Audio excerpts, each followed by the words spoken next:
Greetings, everyone. Let's go. So much love. We have an amazing show tonight, thrown together spontaneously, but I know with the amazing people like Silas and ChrisMinor will come. Who knows who else will show up? You never know, but we will crack firmaments and paradigms. That's what we're here for, folks, and we do it with love. And 2026 has not been a disappointment on all of my tinfoil hat esoteric training leading up to this year has has pointed to all these things, and yet it's still incredible to see them happen while we are here. It's truly a blessing to be experience what is going on now. So without further ado, let me introduce the homie Silas Gautier. What's up, man? Yeah, man, how's it going? Yeah, 2026 has been quite a year, hasn't it? It's Yeah, we're not even midway through it yet, so yeah. it's wild Lot, because it was kind of expected. It was kind of like I was mentally prepared with all the info, and it's just like it's here now. It's like pretty still wild to like experience this, you know. oh yeah, it did. It almost feels as well like we're going through a sort of mass initiation ceremony, throughout Right. all of this entire decade, leading up to 2030. But I think as well, if you see through and you disentangle all of the chaos and you sort of rise above the pain and the misery that they're trying to inflict upon us all, I think you become a hell of a lot stronger for it. I think you become a better person. So there is a silver lining to this story.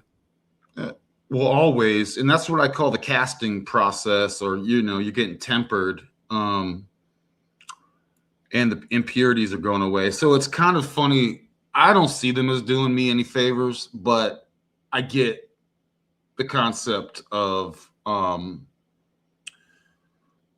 taking my, well, gosh, I guess I could do some mental jujitsu where it's like comfort will take away my creativity, perhaps. But it's interesting, Silas. I don't think they're doing us any favors in that regard. But maybe zoom out and maybe this wider journey here. That is the point, I guess. I mean, they're always blinded by their hubris, and eventually they will succumb to their own greed and their own, as I said, hubris, and eventually we will come out of it all the better. And of course, as well, I have a general notion regarding all of this that's going on, which is it's cyclical. There's a cyclicality to it, Totally. that's ongoing. So yeah, no bad time lasts forever. Absolutely, this is cyclical. These iterations, yeah, where it is definitely you're on the clock, and it's pretty much you can observe these just by the I always point, for me when it comes to my clock, I just look up at the luminaries above our head spinning around our head, and that is absolutely cyclical. And I think that determines a lot of this, and that's where a lot of mythologies come from, etc. And a lot of this is organic. And then what I think we comment on a lot is the magicians know that as well, and they try and position themselves in a way that it makes them look powerful when they're just happen to be knowledgeable of the cycles. I mean, there's so much involved in that. And guys, before we get too deep, check out Silas's channel. I mean, this was just yesterday, I believe, and I really liked it. And wonder if I should play some because I remember you said, I don't remember the time mark. You said something really amazing that summed this up. But Silas's channel is in my description if you guys want to check it out.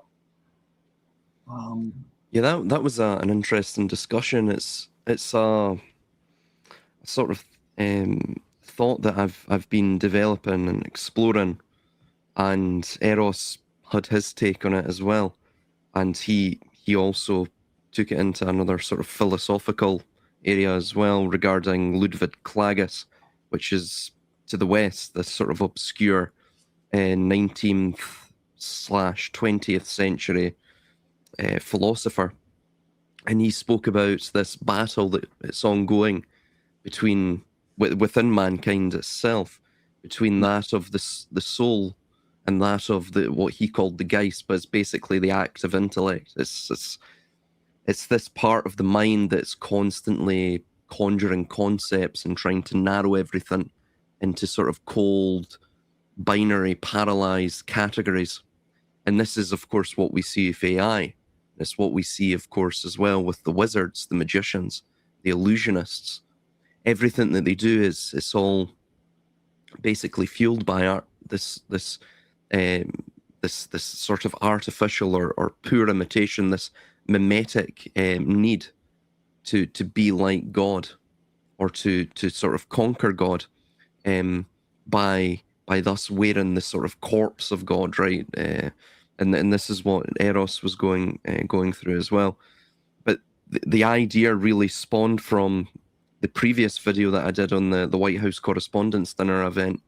And I'm starting to see all of these various events as ARGs, which is basically alternate reality games.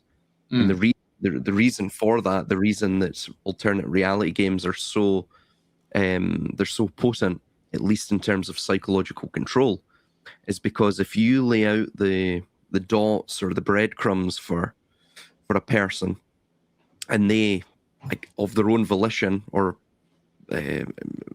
of their own accord, or at least under that belief, if they, follow that trail of breadcrumbs, connect that sort of trail of dots, then eventually what the sort of outcome, the predestined outcome, the prefigured outcome that they come to, they will eventually fiercely defend that, because it's what's called the IKEA effect. So, for example, with the IKEA effect, IKEA, I don't know if you guys have it in America, but here in Europe, basically you get flat pack furniture and such. If you construct this flat pack furniture, you have a sort of psychological feeling of accomplishment, and you get a dopaminergic high, right? Of course, with IKEA furniture, it's not necessarily as dopaminergically activating or stimulating as, say, what I'm talking about here, the ARG. But this is a psychological effect. And so basically you will fiercely defend something you believe you've come to on your own terms, or you've constructed yourself. And yeah, I'm starting to extend this to the entire conspiracy culture. And so I'm starting to explore that idea. So the puzzle, so you solve a puzzle that they presented, and it placates that, hey, I that curiosity or that accomplishment part of one's brain, and you go, I figured some things out. And it's they presented that, or they laid that out for you to kind of placate that part of your desire of that accomplishment of figuring something out, when really you didn't figure anything out. They laid that in front of you. That's spot on. But the reason for it as well is it ties in with the coming AI system, which is that they don't really care if you critique them. What they see, whether you participate in their system or you feel as though you have a non-participatory stance, you're still generating. Even a non-participatory stance, as Eros states, or at least claims in that video, is still participating, because you still have to go through the various events, the various concepts, to determine if something's fake, even if you automatically assume that it's fake. You're still producing data. That's all they care about, ultimately. You know what that just made me think of? Man, it's like oh my gosh. It's like an Easter egg hunt, and your parents laid out some Easter eggs, and you're a little kid and you found them and you think you did something. You're like, I found them. And your parents like, good That's job. exactly what it is.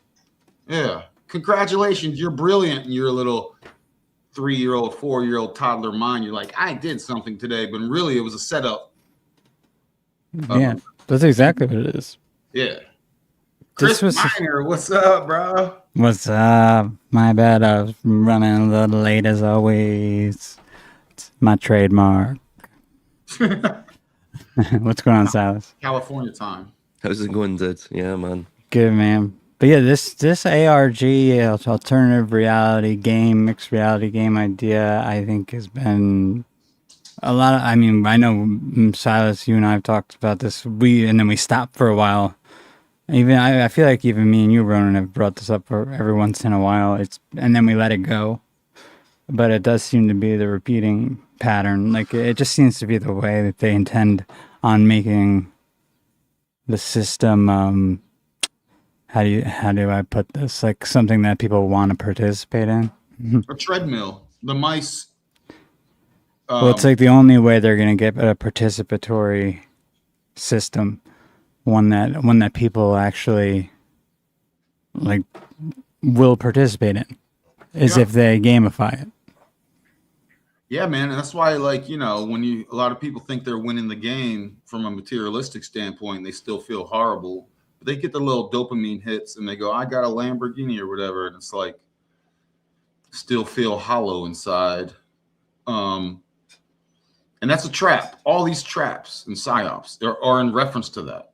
Like, and you know, Chris, this is kind of like seems like we default to these types of topics, at least on the edge, because it's boiled down and it's what it is, evidently.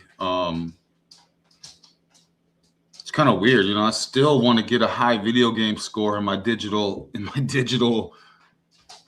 score as far as monetary numbers, but it definitely doesn't mean anything. It doesn't bring contentment, but yeah. Can I just play Silas's video? I think this is a good random spot that I picked, just like 1 minute to show some of the brilliance and his convo with Eros. Is that cool, guys? Mm-hmm. Yeah, sure. I didn't cue this up proper, Chris, but I have a feeling this is like a good place. Maybe just to get a taste. Group of people who are actually massive threat to 95% of humanity. What it does is it puts them in almost an indefensible position, because the people who would respond to them actually become disabled by the inability to construct narrative anymore. It clouds their vision and their ability to see the connections between things and then to respond to the connections between things. And it either sort of like gates them into a very certain, they're looking for something very specific. I'm just waiting for the reptilians. That's the big thing. Everything else is a distraction. It's just the reptilians. So they're going to get gated into like very specific orthodox, like you said, viewpoints and answers for what's happening. Or they just completely lose the ability, right, to discern.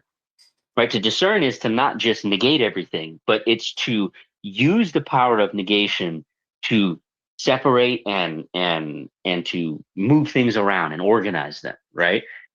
They lose the ability for discernment because they've been stunned basically by this process of this hyper negation. So they're starting them from a young age, you know? I mean, that is absolutely jaw-dropping, totally jaw-dropping. But it just shows that the system has become so totalizing that it actually commodifies its own critique. It wants to actually bring about distrust. And I noticed as well, I wasn't really young enough to, pardon me, I wasn't old enough, to sort of, latch on to the conspiracy culture in sort of post 9/11 and that, but the early sort of 2000s. But by the early 2010s, I was on YouTube watching those sorts of old, I guess you would call them old-timey conspiracy videos and what have you, hour-long, discussions and things like that. That's Eros just nailed it. I just picked that as a random spot, Chris, in the time. You literally nailed it. What we were just talking about, and even some of the comments in our chat here. Yeah. Good, Silas. Yeah, well, I mean, I thought that was a very profound point, and basically he mentions that if we see with this is going to be rather controversial, or it may be sort of mind bending, if you will, but the reason that all of these events now are becoming so fake, and that this sort of meme has become very popularized now. We demand better psyops. The reason that the psyops, these made for TV events, are so utterly bad, they're so fake, they're so phony, and it's so clear to see through it in terms of the transparency of its fakeness, is because that is by design. It's by design.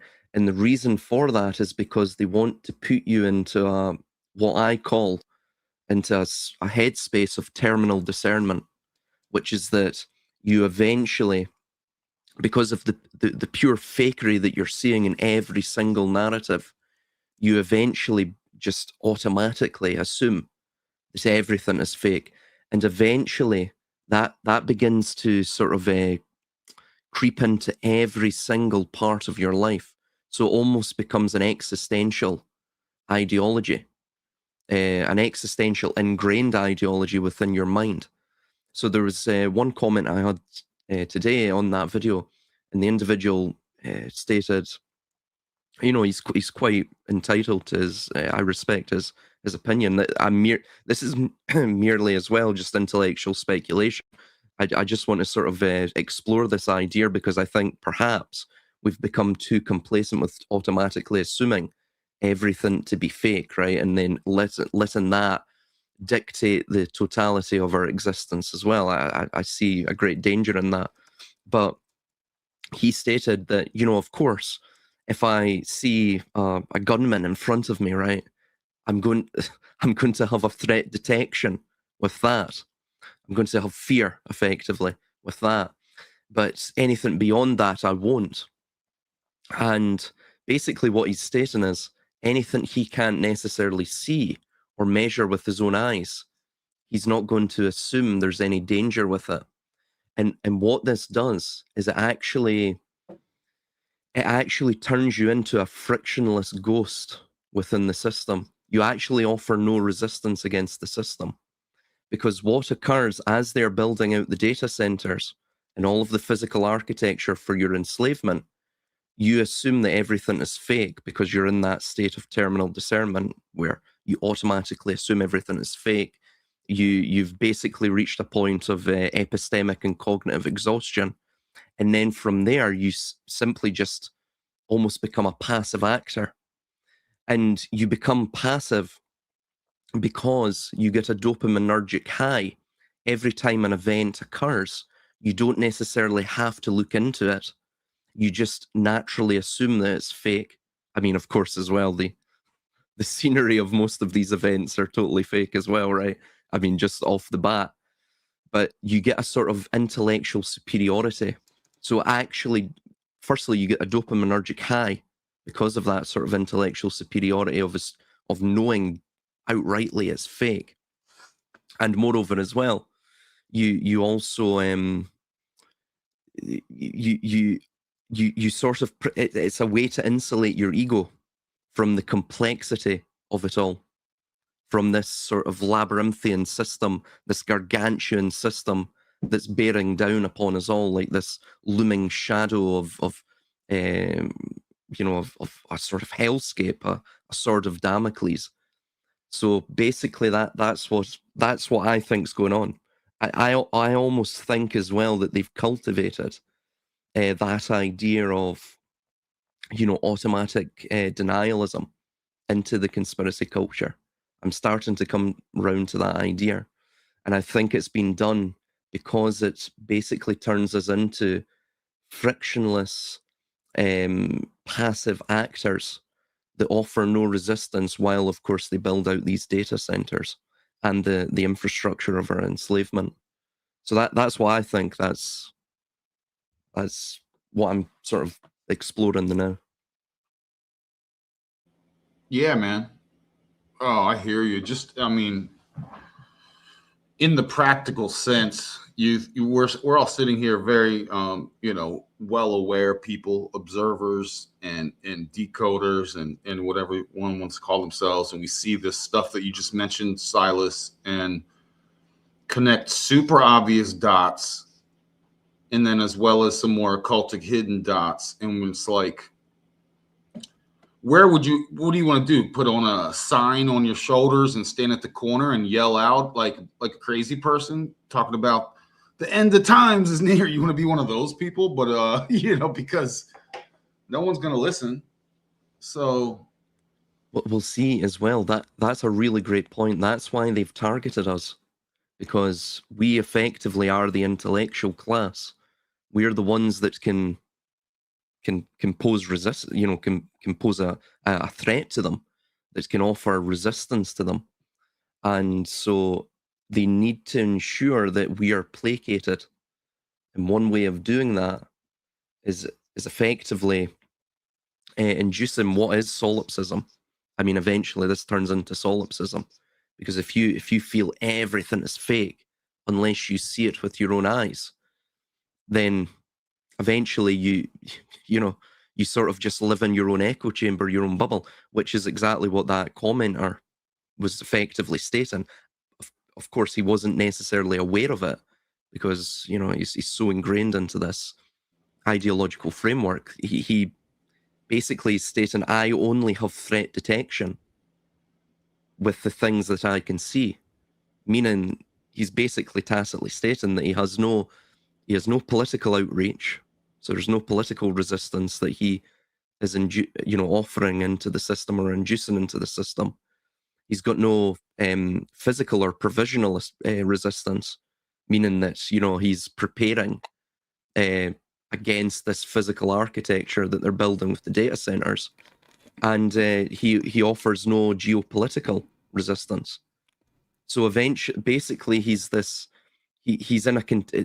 basically put himself into a containment chamber.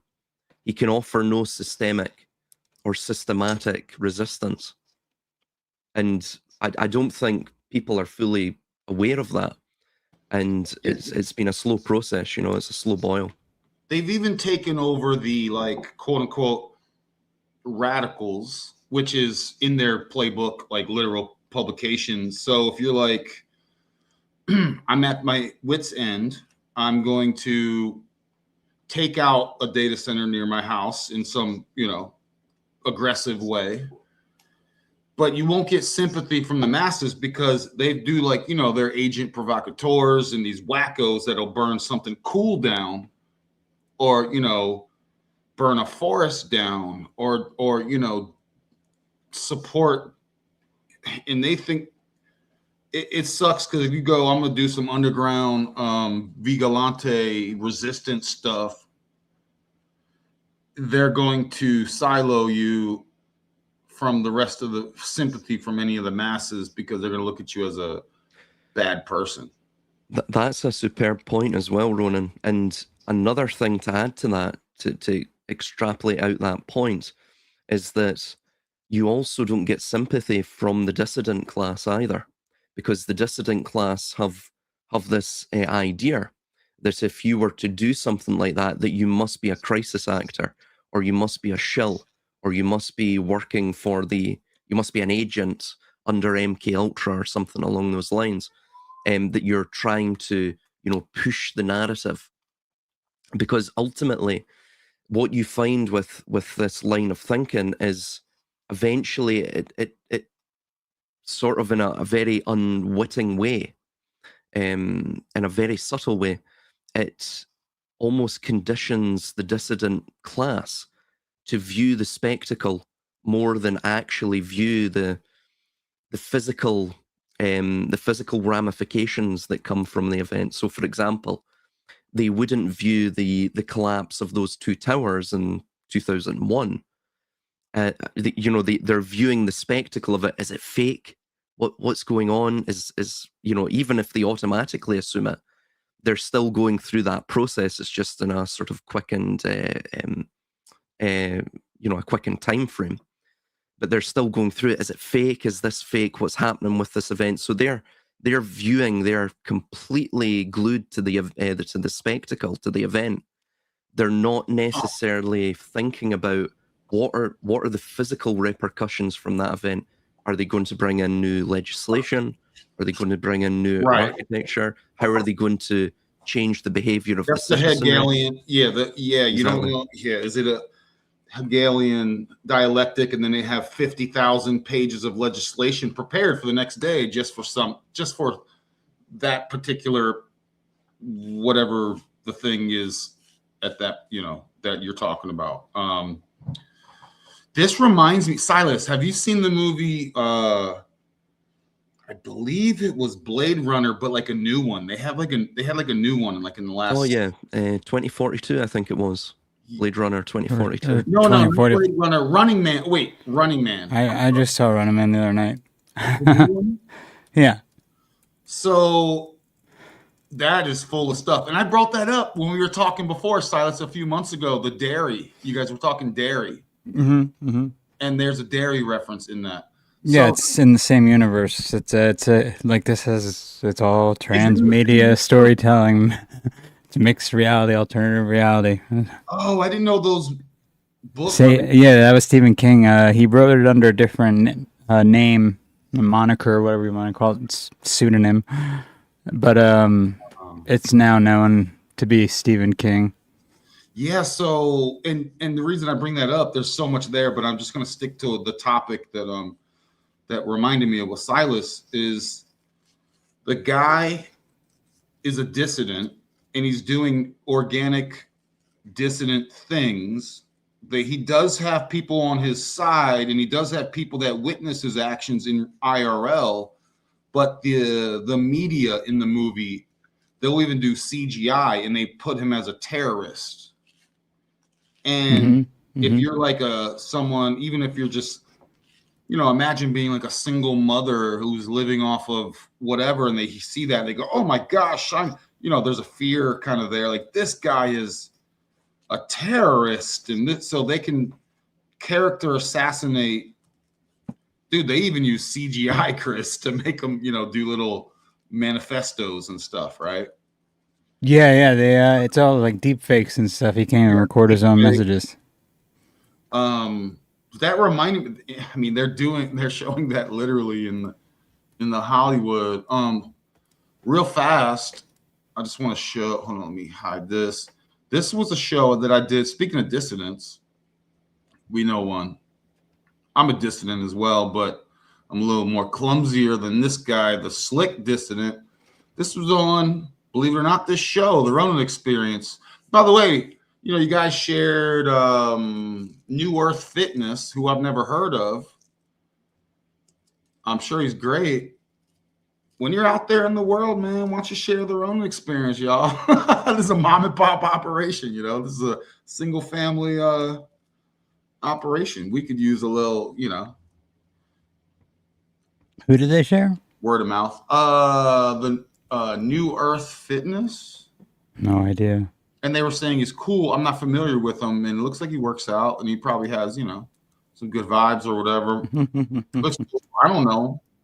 I mean, this guy's got 27,000, which is great. I'm sure he earned it. We got 900, y'all. So, we get 11 likes every show. You know what I'm saying? So, we have legends on here, like Silas is a legend, and I'm just saying, give a little ethereal Yelp review out there. But this is from 2 years ago. We were talking about black goo, so I'm just gonna play it for like a second. Almost 3 hours of just Slick and I getting slick on the dissidents.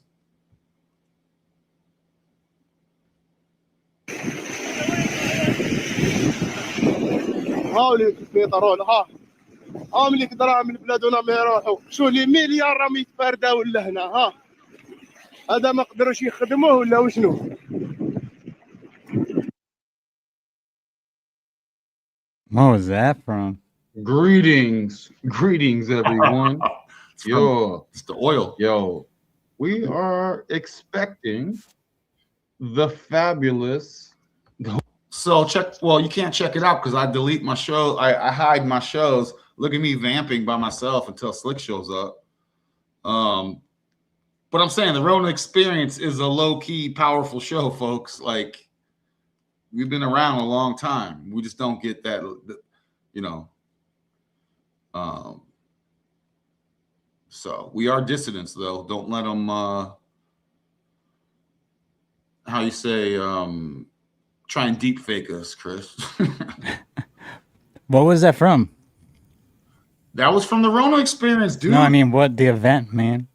No, That- I know, that oil I know. coming out of the ground? I saw it was on your channel. Yeah. That oil coming out of the ground, the black goo, Yeah. the Earth's blood lubricant. That's from, I don't remember where I got that vid. Chris, you're asking me something that I found 2 years ago. That was some shiny looking oil. Yeah, it's right out the ground. What you think, Silas? Well, I do find it interesting that the entire, well, still to this day, the entire world is run by effectively what is supposed to be the sort of death and decay of prior cycles and prior epochs. I think there's something poetic in that, and I think it's poetic in terms of how it relates to the system itself, and this idea of secret wisdom. That itself is this secret wisdom, this mystery that they've kept closely guarded over these epochs, and even, you know, from reset to reset, that it's you know, it itself is from that death and decay. You know, if we assume that, you know, the precursor civilizations collapsed due to perhaps what they're attempting to do right now, which is make this sort of this Kardashev leap, you know, this leap to transcend the bounds of what it means to be human, technologically, biologically, what have you. Yeah. And then, of course, after each cycle it fails. That's what induces the collapse. Makes you wonder, I mean, is there something beyond that's controlling these cycles, that's even controlling them? That they themselves are just mere harbingers for a sort of cyclic reset, not just obviously every 250 years or 200 years or so, but every, you know, the larger resets, right? Because, of course, it's like a Matryoshka doll structure. That itself is what rejuvenates the earth. I mean, for example, someone mentioned in the comments, like what they're doing with, you know, the destruction of the potable water, the fresh water. I watched a video recently there with, in the Midwest of the US, the Oglala Reservoir, or aquifers rather. All of that's being completely eroded. With the data center build out, it's accelerating this depletion of that the aquifer, which is vitally strategic to the food reserves of the US. But it's like they don't care, you know. Dude, there's some new stuff out I just saw today. Lake Tahoe here in the US. I believe it's Utah, but it's on the border of California and Utah. Reno, Nevada, not Utah, Nevada. The electrical source there, that the company that provides energy, told Tahoe, they were like, hey guys, you got 1 year to, you know, the power company. We're not giving you any energy anymore. This is where you get 100% of your energy. We're diverting that to the data center. Good luck. Hope you guys find some energy, but peace. And by, like, seriously, I just found that out today. And by the way, to the homie, and thanks for subbing. Monica subbing. What's up? What is up? Monica B in the place to be.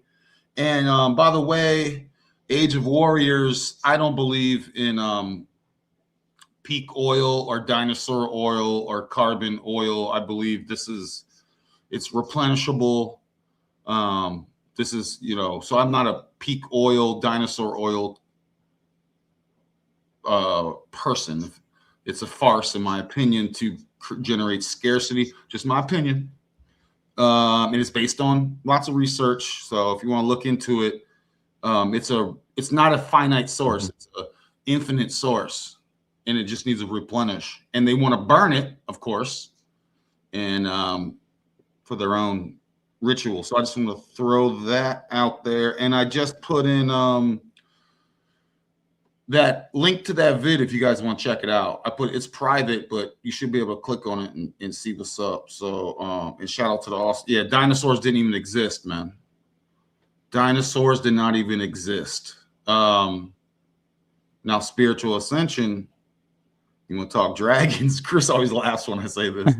You want to talk dragons? I'll talk dragons with you. Bro, you want to talk titans? I'll talk titans with you. But dinosaurs, look at the Bone Wars. If you're a dinosaur believer and you're more older than 8 years old, and I'm not trying to be, if you're older than 8 years old, I would look into the Bone Wars of the 1800s. And that's why, 92 factions were making dinosaur modules, or the fossils. Were creating dinosaur fossils. 95% of them were fake, and it was big money. And so does that mean the other 5 were legit? I don't think so. So there was very big money in generating fake dinosaur fossils. And let's just say it started in the 1800s in America only. So just saying. But it's funny, if you try and go research Bone Wars, you're gonna have you gotta know how to find things that are scrubbed from the internet, because it's scrubbed from the internet. It's what's up with this, homie? I'm just going through the chat. Serendipity. I feel that. I just found it. Let's see. I just found out there's a data center near me, and the residents who live close to it says they use heaps of diesel to operate it. Why the fuel shortages? Imagine the smell. Dude, they're popping up everywhere over here, man. They're going to take the water, the energy, and they're going to pollute the place and turn it into a wasteland. So it's all playing out. Revelation, the book of Revelations is all playing out. The sea of metal and whatever, wasn't that a part of it? Fiery seas of liquid metal and whatnot. Mercury or something? I don't know if they get into Mercury, but it's something. It's something like. Get your preacher on, bro. Bible thump that Bible, dude. I don't have any one. Well, I do have one semi close to me, but I'm not looking it up. I know it says something about melted metal will cover the earth, and water shall disappear. Go off that knock, King. What's interesting as well about the whole dinosaur thing, and also the dragon mythology, is that itself probably relates to deeper astronomical or astro-esoteric concepts, to coin a term. So, for example, with the precessional cycle of, supposedly it's 26,000 years as it's been estimated within the esoteric works. Again, we don't really know this to be the case, right? Because, of course, no one's alive for 26,000 years, neither has civilization been around for that long, even under, official standards. And anyway, there's 7 major near pole stars, that this sort of cycles around. We're in Polaris right now. That's our pole star. That became our pole star in around about 1700 BC or so. But prior to that point, beginning in around about 3900 BC, which just so happens to be the year 0 dates of approximately of that of the Anno Lucis calendar, which its year 0 is 4000 BC, and the Anno Mundi calendar of the Hebrew or Judaic tradition, and the Kabbalistic tradition, which puts their year 0 at 3761 BC. So they're near as damn it to when Thuban became our pole star, our North Star. And Thuban in Arabic means the serpent. Mhm. And Thuban is also known in its Latin designation as Alpha Draconis, because, of course, it's the Alpha, the first star within the Draco constellation. Now, interestingly, of course, the Draco constellation, the dragon, Draco as well, or dragon, also derives from the Greek, the ancient Greek drakon, meaning serpent or giant sea fish, hence the Leviathan. But it also derives from the Greek verb derkome, meaning to see clearly or to watch, to gaze. And of course, what the reptile never blinks, right? You also find as well within Draco the Cat's Eye Nebula. So very, very interesting. You hear about the dragon's brow constantly within these esoteric works. But you'll notice Draco, which is the reptile, that encompasses the constellation Polaris is in, which is, of course, Ursa Minor, which is the little bear. So that's the mammal. So this idea that you see, between the sort of evolution from reptile to mammal, that reptiles were once dominant, then they died off because of a meteor strike, right? Meaning the stars or the rocks, the stone fell from heaven, right? The fallen one, right? This is what it even means when the serpent falls in the Garden of Eden or Lucifer falls. It's the idea with the Draco or Thuban fallen away from the north, being our North Star, our pole star, and that of Polaris taken over. So what you're seeing here within the scientific world is probably just a sort of outgrowth, an exoteric or revealed outgrowth of an esoteric truth that the mystery religions have regarding the movement from Draco or Thuban to Polaris and Ursa Minor. So the reptile gave way to the mammalian, right? So I think it's something like that that's going on. Yep. Well, go ahead. Sorry, Ronin. Go ahead, brother. Well, it's funny. Well, okay, so let me just read this comment because I'm caught between three different opinions I want to share, but because there's so much in here. Just for this, the homie, remove the scales from your eyes. Totally. Speaking of dragons, it's interesting. And dragon is not a bad word to me. I think, put your dragon horde together, and even the dragonfly is the only fly that can see around its head 360 degrees all at once, get that dragonfly vision. But there's a lot with dragons, and I love the etymology, Silas. I kind of see cons, I always add, when I see gons, I always add cons. And I mentioned the other day Ken, by the way, check out the Ronin experience from Friday. It was dope. We had Third Eye Edify, Silas crushed, Chris crushed, and I said stuff too. And like Ken means gnosis, right?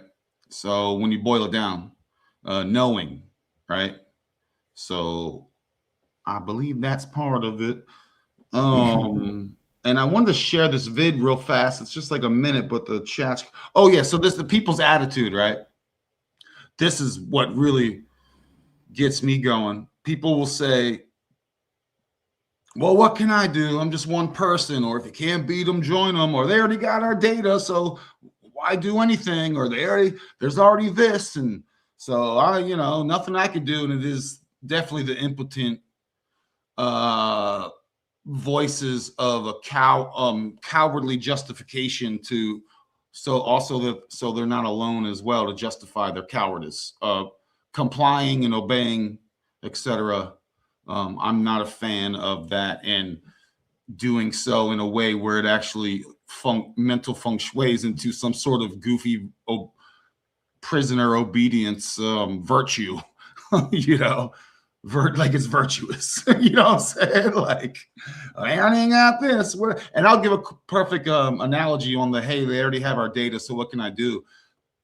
And maybe you guys heard this, that I made this up months ago, but I look at it like you have a girlfriend or a boyfriend, right? Or a husband or wife.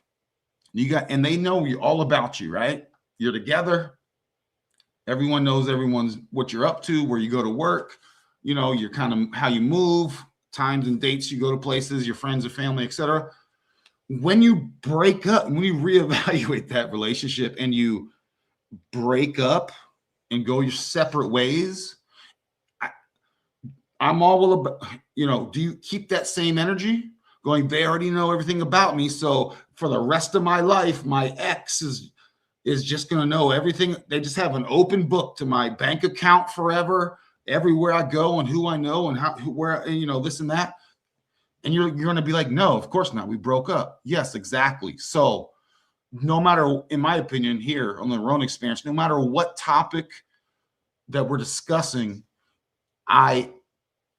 you have to have intellectual integrity and apply that to everything. Can't be selective on your so-called intellectuality and talk about one thing in one way and then talk about other stuff in a different way.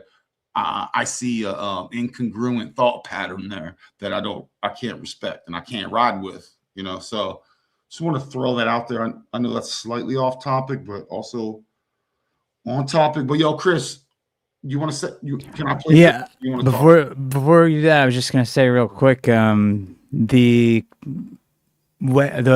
little pattern Silas was talking about with the pole star and the switch from Draco, it matches that even that law code switch that happens in that link that I just sent to both of you guys. The what was it? The Eupatride, I want to say it's how you say it, from the Greek. Like they go from the Draco code to the Solon code.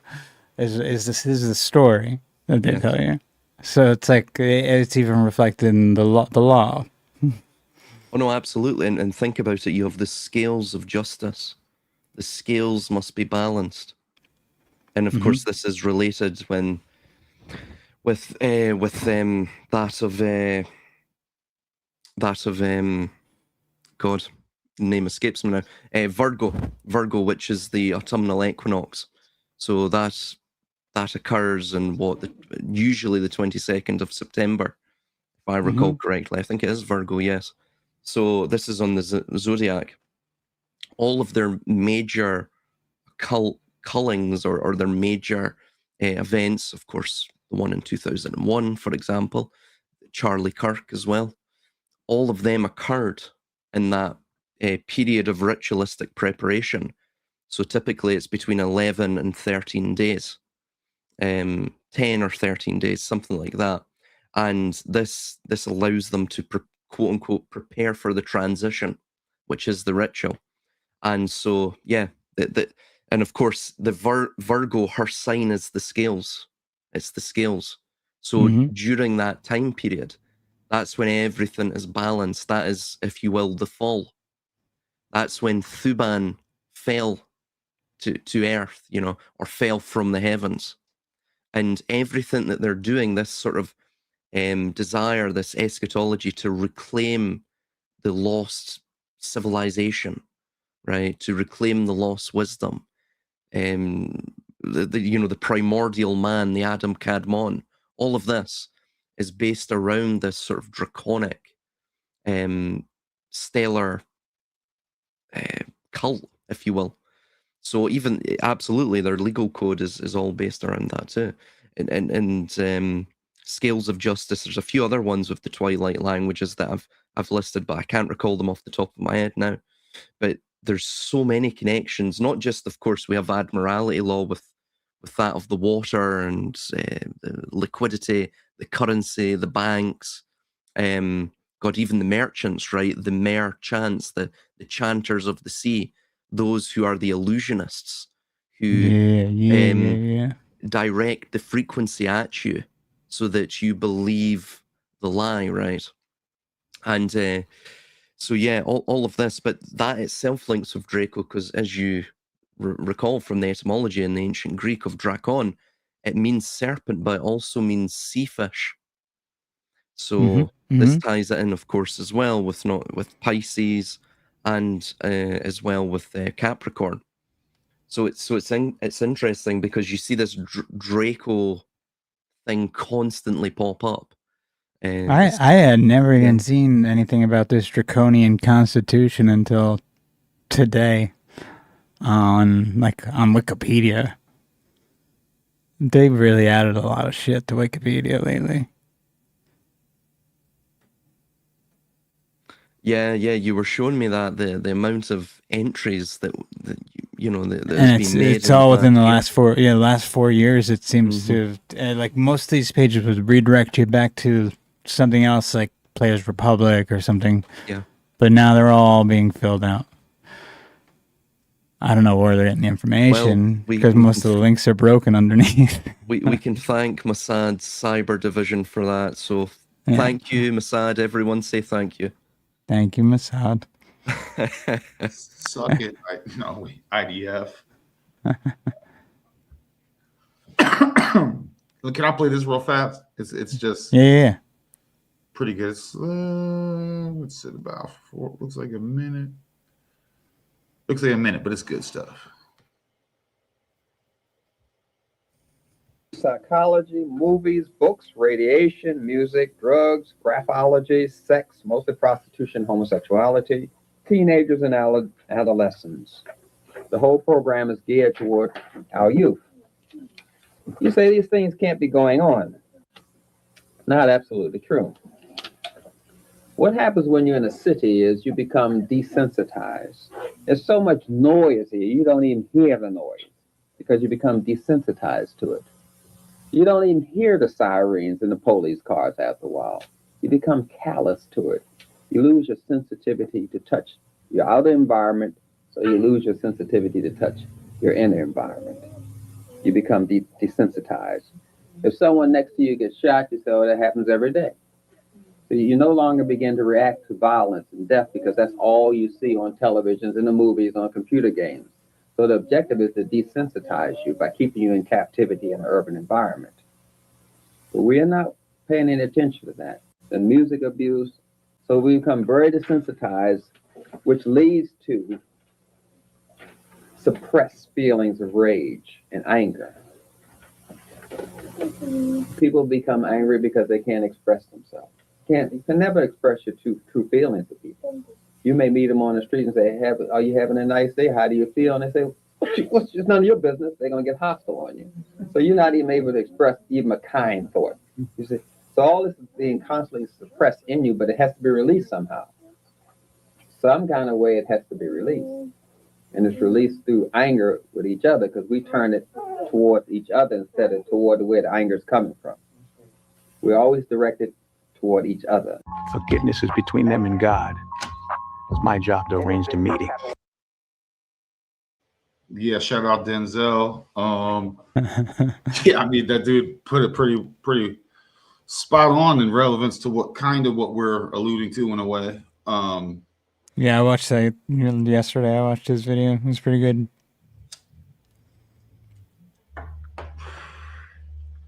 Yeah. Go ahead, guys. I don't want to mess up the flow. I thought it was relevant. I thought it was No, definitely. It's funny. It's like, it's an old vid. And so Silas is talking about looking up old stuff back in the day. Like it's an old vid. Like there were people trying to spit truth, before the internet was around. And that city, the urban thing, that's where they want us, to be in that civilization, urban situation, So all of us, you're all welcome to the ghetto. Welcome to the digital gulag, and you won't have gas for your car, and you'll be in a city, and then all this stuff. And I really like the one homie was like, a lot of this is to distract and time waste. And Chris, I've been on this point where probably the last year, where it's like there's a whole bunch of stuff that I just don't care about in this esoteric kind of some of these convos. I'm mostly etymology and syllable by syllable, and then figuring it out myself. I actually have been going on this tip lately, Chris, and this, where I don't trust anyone but myself, and I can figure it out. If they can figure it out, why can't I figure it out? Most writings and things have or just or to throw you off, and send you down a rabbit hole. So yeah. Oh no, That's like these straw man absolutely. arguments. Yeah, Chris. And it goes, I'll just, last thing is like getting caught in some sort of debate is ridiculous. Like, what if both, quote unquote, both sides are wrong because it's all built on its own fallacies. So, yeah, go ahead, Silas, man. No, you're absolutely on point. Yeah, I mean, effectively, the reason they want you in cities, and this always occurs with empires throughout history and civilizations, where as the civilization ages, it seeks to conquer and to almost to colonize. And I guess that would be the word, yeah, to colonize the rural areas. And it's interesting because it's the rural areas themselves that fundamentally, in the beginning, hold all the power over the city. The city just acts as a sort of, in the beginning, a sort of trade post, a way to centralize all of the produce, so it can then be picked up and then exported out. And then eventually, as it develops, you get more and more middlemen, the merchants, essentially, and they begin to develop, basically to develop elites within the city.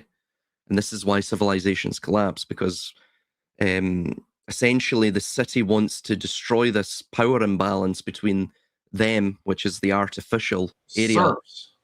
That's this, yeah, and yeah, exactly.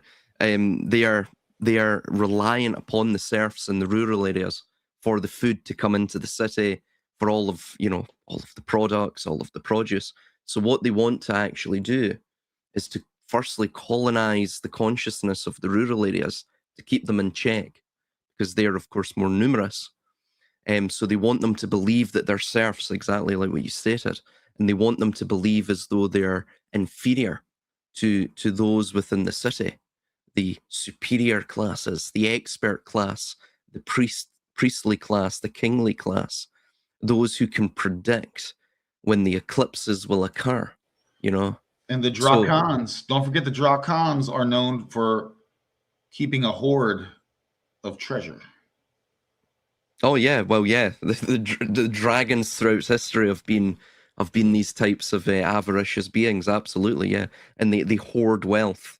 Yeah, I mean it's hilarious when you look at it like this, and so there's almost a mythopoetic connection there with the elites themselves, right? They're from this draconic line. They are the reptiles. There's Draco that encompasses and again, like a leviathan itself, like you see on the World Tarot card, that encompasses the Malian Polaris, that of Ursa Minor. So definitely there's something going on there, but the city itself eventually collapses because as you colonize the rural areas and build urban sprawl and connect everything with roads and all of this, and you bring everyone into a sort of urban mindset, you make them urbanites, you basically get an elite overproduction. You get too many elites, you get too many people that want a luxurious existence, that want to, live and have status and be like one of the elite, effectively, right? And this is what you see of our own civilization itself right now. This is why they're trying to get themselves out of this bind, this sort of cyclical end or terminus of a civilization, as we're sort of slowly moving towards, with ever quicker pace as the decades go by. And this is what AI is used for. It's used to try and bring us out of this state, to restructure society, right? For example, look at our lives, be it in Europe, Britain, America, Canada, wherever you are in the West. I right now, even with the sort of travel restrictions with aviation fuel shortages and all of this, as they say, I could get on a plane. I could go on my phone right now. I could book a plane journey, a flight, pardon, to that of the Indian subcontinent, to the Maldives, to Dubai, to, and I could get there by, maybe 2-3 days time, right? Depending on when the next available flight is. So you're looking at a level of extravagance that we have today that, of course, even the Roman empires would have envied. So we're already in this sort of elite overproduction phase, right? I know it doesn't feel like it. We work 80 hours a week, and again, really, that's just to keep us distracted. It's to keep us exhausted. That's the reason for the way the economy is structured. We don't have to work 80 hours per week. All of our systems, especially the US system, it produces a surplus. It produces a surplus of food. A lot of the food is wasted because that's how you maintain the scarcity model. Everyone in the US basically could live for free with the system that they have right now. But again, then you would have elite overproduction. The system would implode and people would have too much energy. They wouldn't be exhausted after a hard day's graft or after an 80-hour week. And they would start, they would sit around the dinner table and they'd go, do you know, I want more.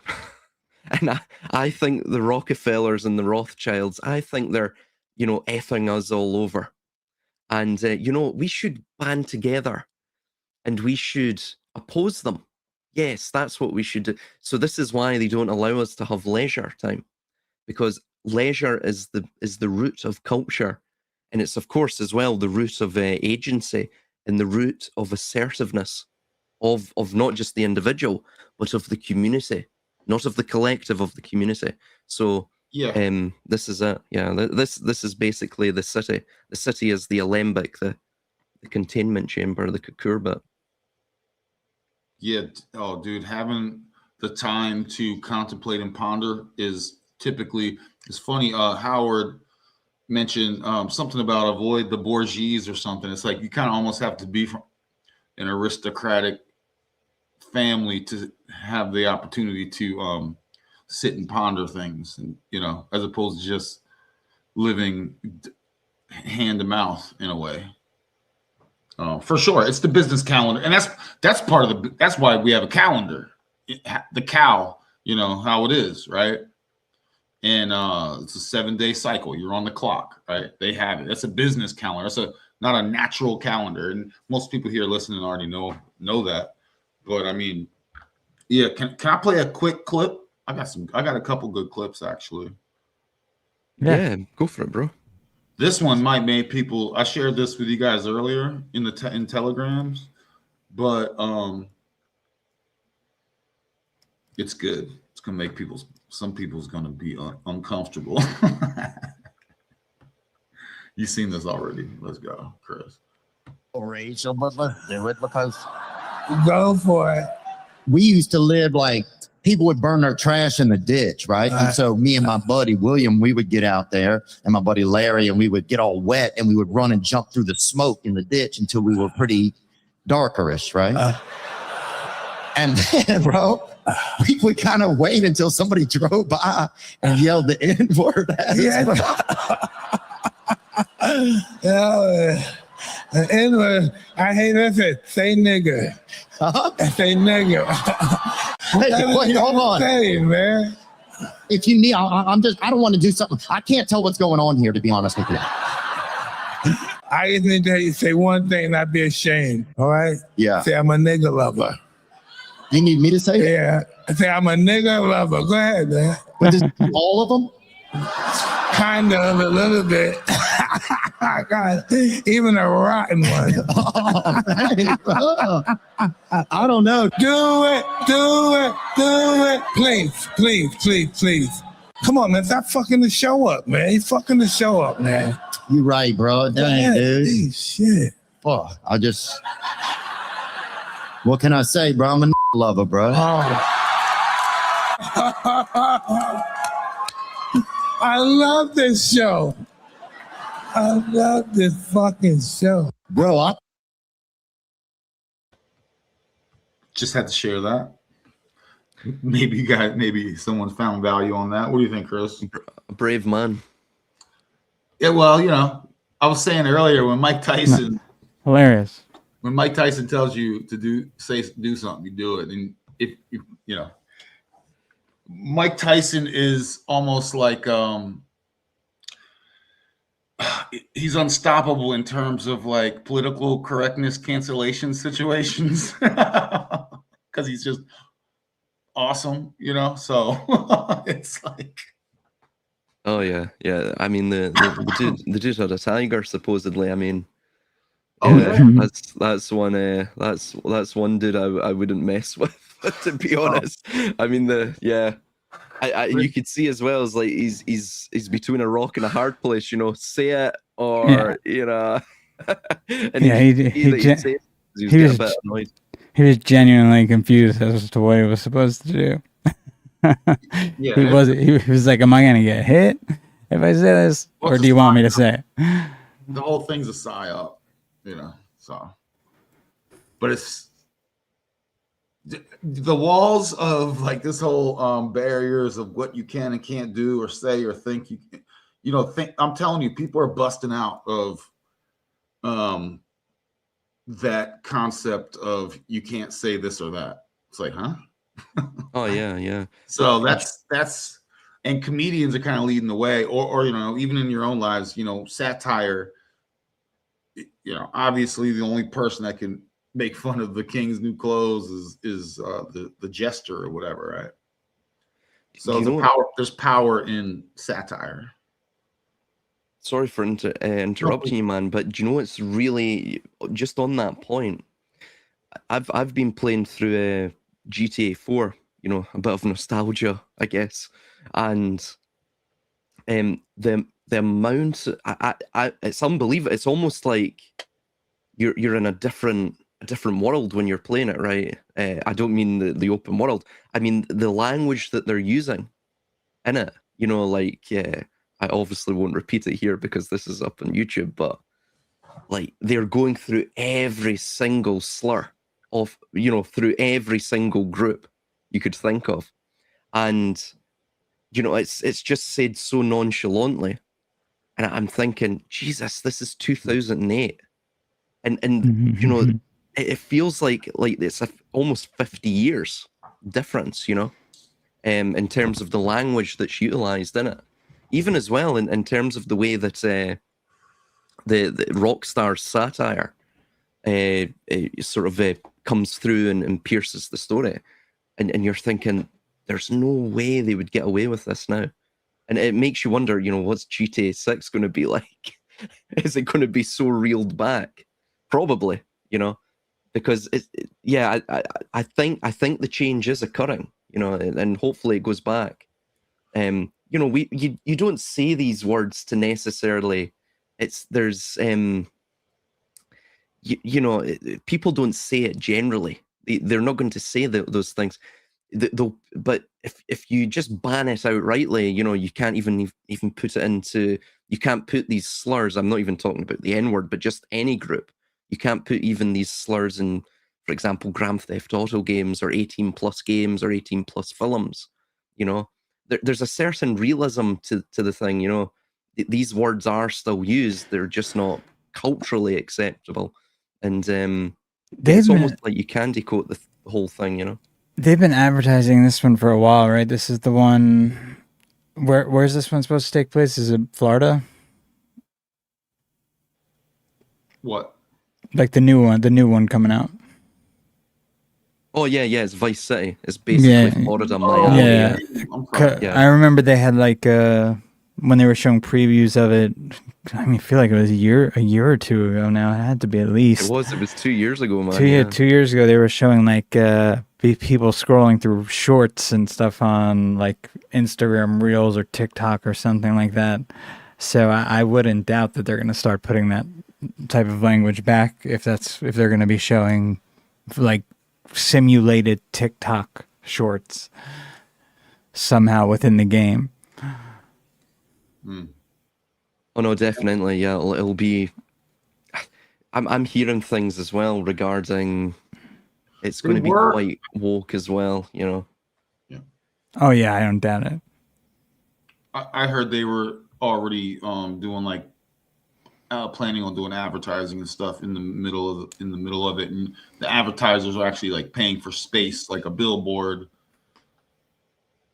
in the game is like, you know, you got to pay that you can put your company on there. And I know that's not a secret, or I feel like they've gone back and forth with that coming out. And Sony, dude, there's a lot going on with Sony in the background, by the way, and with this video game, and with the next iteration of the whatever the next number of PlayStation is that's supposed to come along with it. I'm honestly shocked it's not out yet. I thought it already came out. I haven't played games in a long, long time, but I can't believe they had a preview for that thing that long ago. Bro, can I play this real quick? And yeah, play it. Yeah, man. Chris and Silas, have you guys been noticing any people wearing masks out in the wild? Yeah, they never stopped here. Oh, they never stopped in California? Yeah, there's always people. You'll see people all the time. Oh, well, hardcore, respect the dedication to, even if it's ridiculous. Right. What do you see, Silas, over in your in Earl? It's mainly just the elderly people that still wear it, you know. But man, I couldn't imagine. I think a lot of people wear it because it's quite cold here, but could you, like in the Los Angeles heat, wearing a mask? I mean, that's insane. It's dumb in all kind of ways, but oh yeah, I think it's good actually. I appreciate, you know, letting me know who's who out there. It's a nice more oxygen for you, for me, for me and you, and more. I guess I don't know what they're doing to themselves with what they're breathing in. It helps me to identify them. So I'm like, all right, cool. Idiot, moron, NPC. See you later. I know to avoid y'all. You know what I mean? And that's where I get uppity, man. I've had attitudes where I've seen people like that. They're just so dumb. I get really like, you're beneath me kind of vibe, like energy. I'm not saying that's good or bad, right or wrong, but that's how little respect I have for people that wear masks or whatever. You know what I mean? I feel you, man. Let me play this. Mm-hmm. Oh, and if you do it again, then it's like, yeah, it's like you're if you had a Ronin social credit score, it would be, you'd drop a lot. You wouldn't be able to go nowhere. in Ronin realm, Trey realm, nah. Let me play this. You with the antivirus agent, Mulder? Yeah, it was a deadly virus spread by field mice in the southwestern United States several years ago. According to the newspaper, FEMA was called out to manage an outbreak of the hantavirus. Are you familiar with what the Federal Emergency Management Agency's real power is?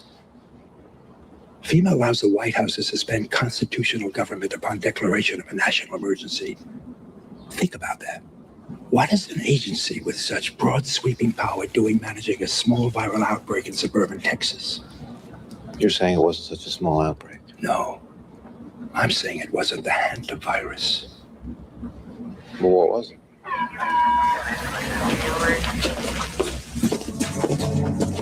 What was it? When we were young men in the military, your father and I were recruited for a project. They told us it was biological warfare, a virus. What killed those men? What killed them, I won't even write about. We have no context for what killed those men, or any appreciation of the scale at which it'll be unleashed in the future. A plague? A plague to end all plagues, Agent Mulder. A silent weapon for a quiet war. The systematic release of an indiscriminate organism for which the men who will bring it on still have no cure. They've been working on this for 50 years. While the rest of the world have been fighting crooks and commies, these men have been secretly negotiating a planned Armageddon. Negotiating with whom?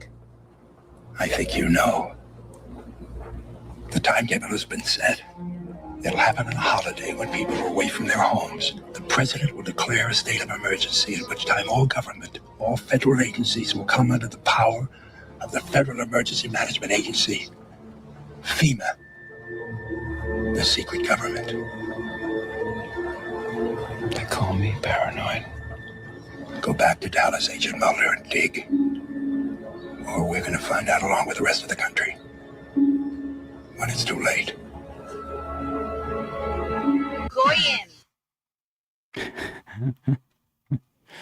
Goyim. Goyim. Oh wait, let's just hear what they got. Your leaders are compromised. Your government has abandoned you. You Oh, are I saw nothing us. but cattle, Goyim. Your children are being sacrificed, Goyim. Execution.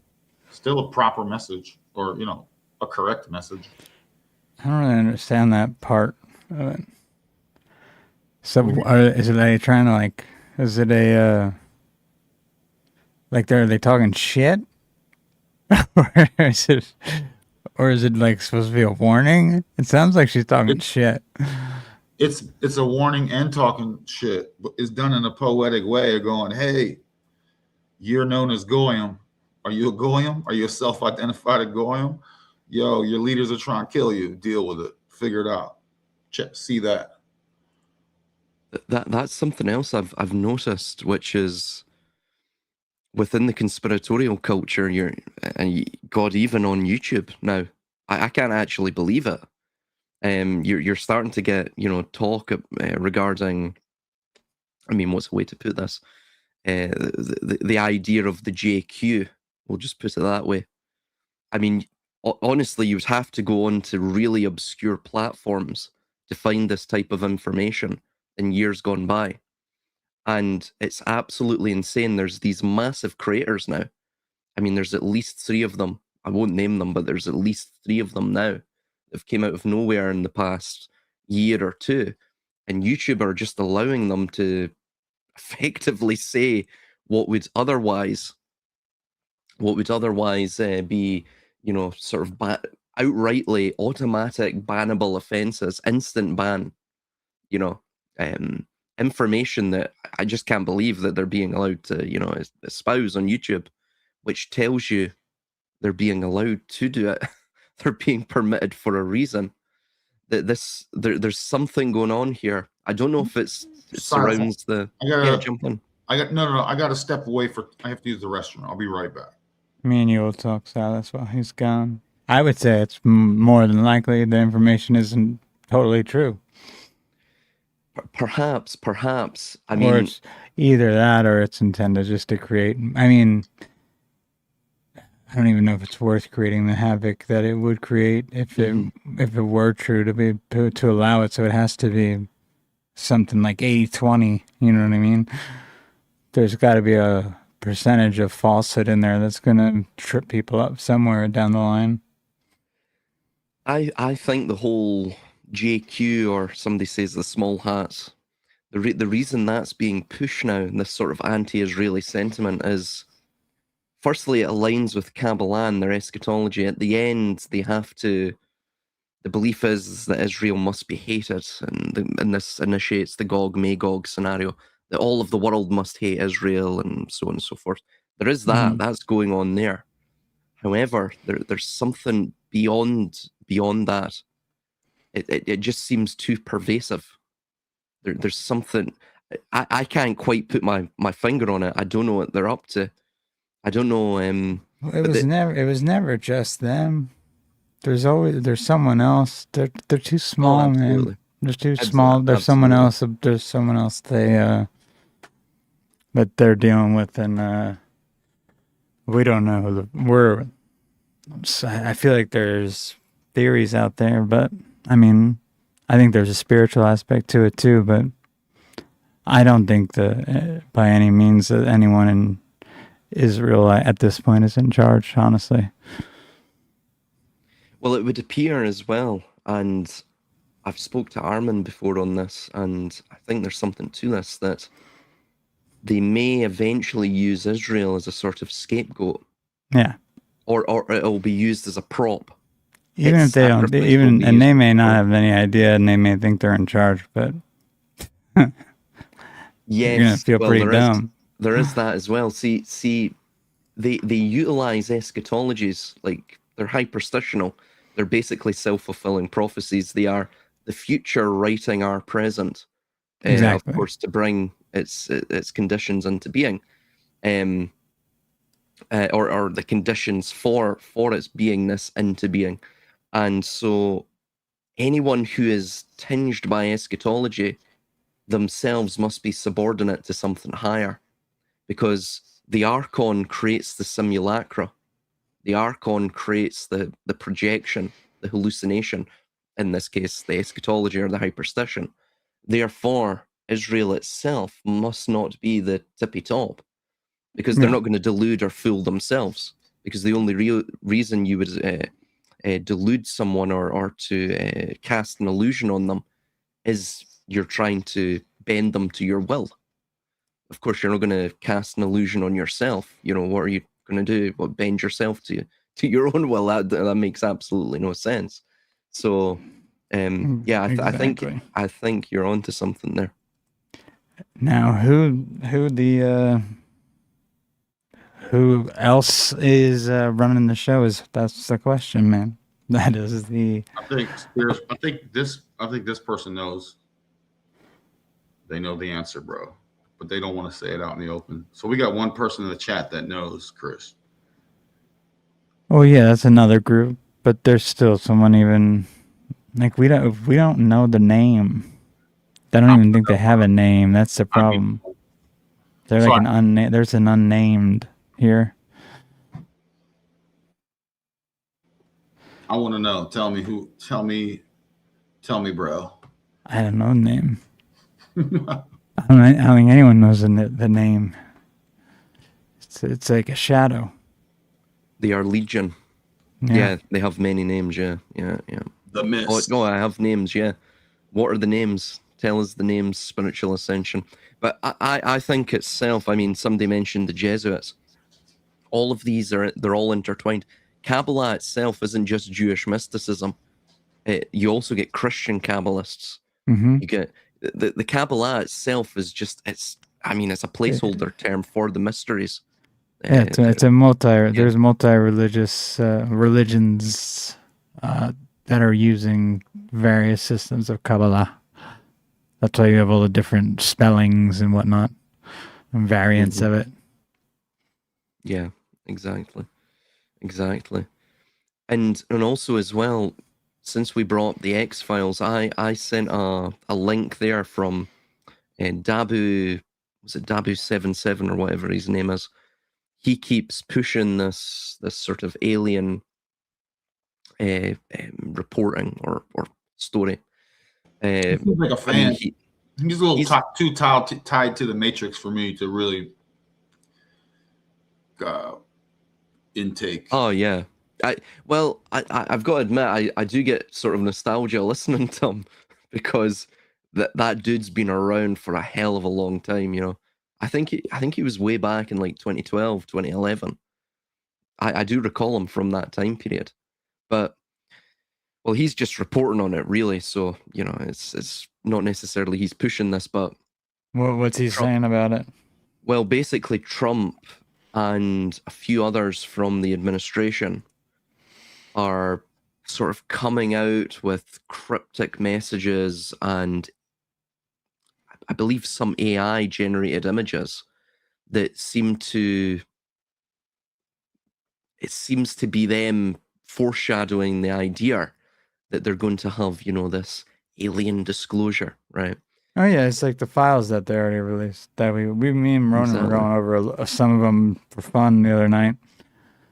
There's like nothing in what they've put out so far. There's literally nothing, dude. Yeah. It seems like the whole thing with the pastors they did. We talked a little bit about that the other night. That's all like it's like a mix of you know, some stuff that might be semi-true, but it's not gonna do anything except confirm beliefs people already have, freak out congregations of various religions, and then just like spread chaos across the internet using various algorithms to push what mostly is going to be a lot of nonsense.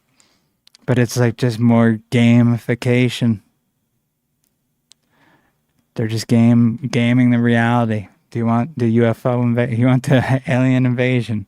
Do you want World War III? Do you want, what do you want? You know, you get to pick where we're going. We're going to do it by consensus. Let me play a quick clip from Kurt Metzger.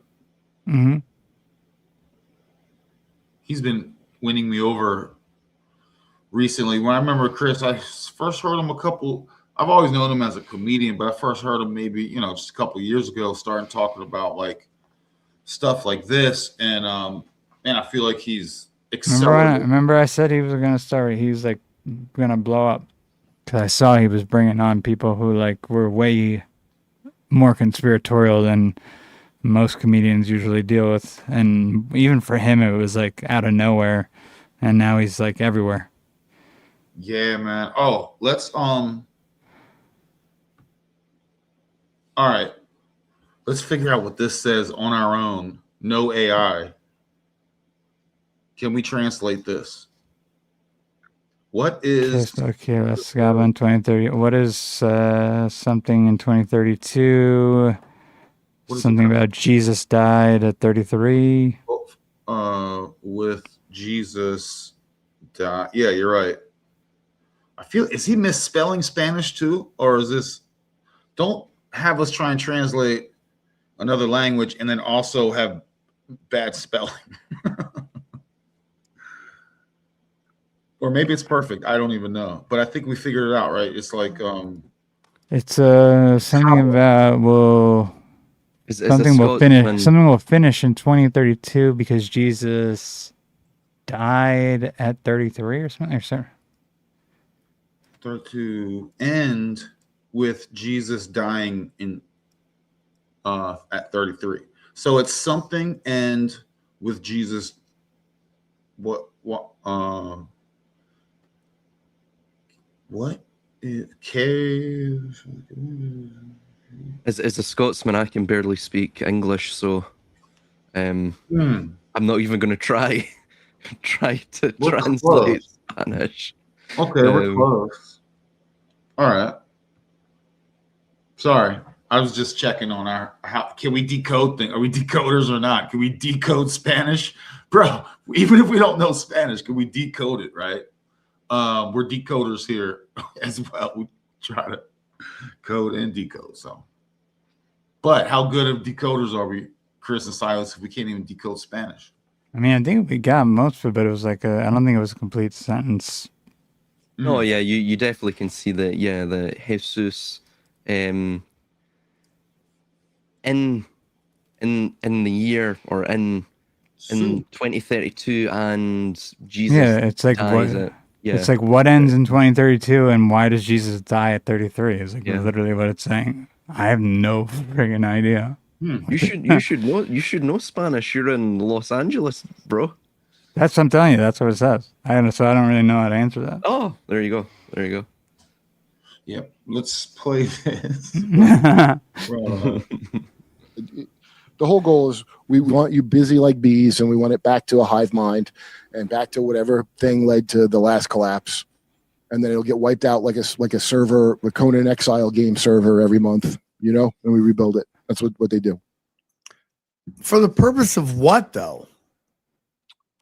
Because the thing at the top that Gray talked to, they were fishing for Apollo, but they actually pulled in Zeus, Baal. He said he was Yahweh too, but I don't think he was telling the truth about it. But I think he's a nihilist and it wants to break away and have its own separate thing. But the thing is, they can't create. So that's why why are they around with us if they're so fucking advanced? Because we interface with God and they don't. But that's what they told Gray. So when I say interdimensional trillionaires that transhuman and cannot transition back to human, that's what it means to me. I mean, I think I was right kind of guessing that because that's why they need to go and so they could be from the future. They could be, if you're doing space travel, you're automatically time traveling. That's just obvious. And that's where the parasite thing comes in. That's how you're able to do it. And if you go listen to old UFO encounters, especially from like Sweden and shit, you'll start hearing shit where this is coming out. Little details like it, like one mission just got to. Are you guys digging this? Because it's like another 2 minutes. You know, this is the stuff I'm always talking about. I don't know if Yeah, it's man. Yeah. no, I don't know if it's like there's anything to it or not. It gets dark after a while, and you got to take a break. But Yeah. Well, you stare into the abyss. there's a lot there that I don't think is wrong. So it looks like Silas, he looked up the Spanish. Should I share it? We were pretty darn close, bro. Yeah, Chris was pretty much spot on. I got some of it too, dude. I got a couple symbols in there. What is it that ends in 2032, and why did Jesus die at 33? Well, Yeah. 33 is the 33 vertebra. Also, as well, the 3 and the 3 is the hexagram. By the way, that's also why you have the 27 club, because 3 to the power of 3, or again 33, is that of 27. It equals 27, and also as well 27 reversed is 72, which is according to the Tetractys of Yod He Vahe, which is the 10 levels of the extrapolation of that divine name. It adds up to 72, hence the idea of 72 names of God, which interestingly you also have 72 demons or angels, depending on your position, in that of the Solomonic Goetia, or the lesser keys, or the key, just in general, the keys of Solomon. So yeah, that's how that numerology ties in. The 33 vertebra is the idea that the human body is basically the anatomical, ritualistic canvas of the mystery itself. So you have to climb the stairway to heaven.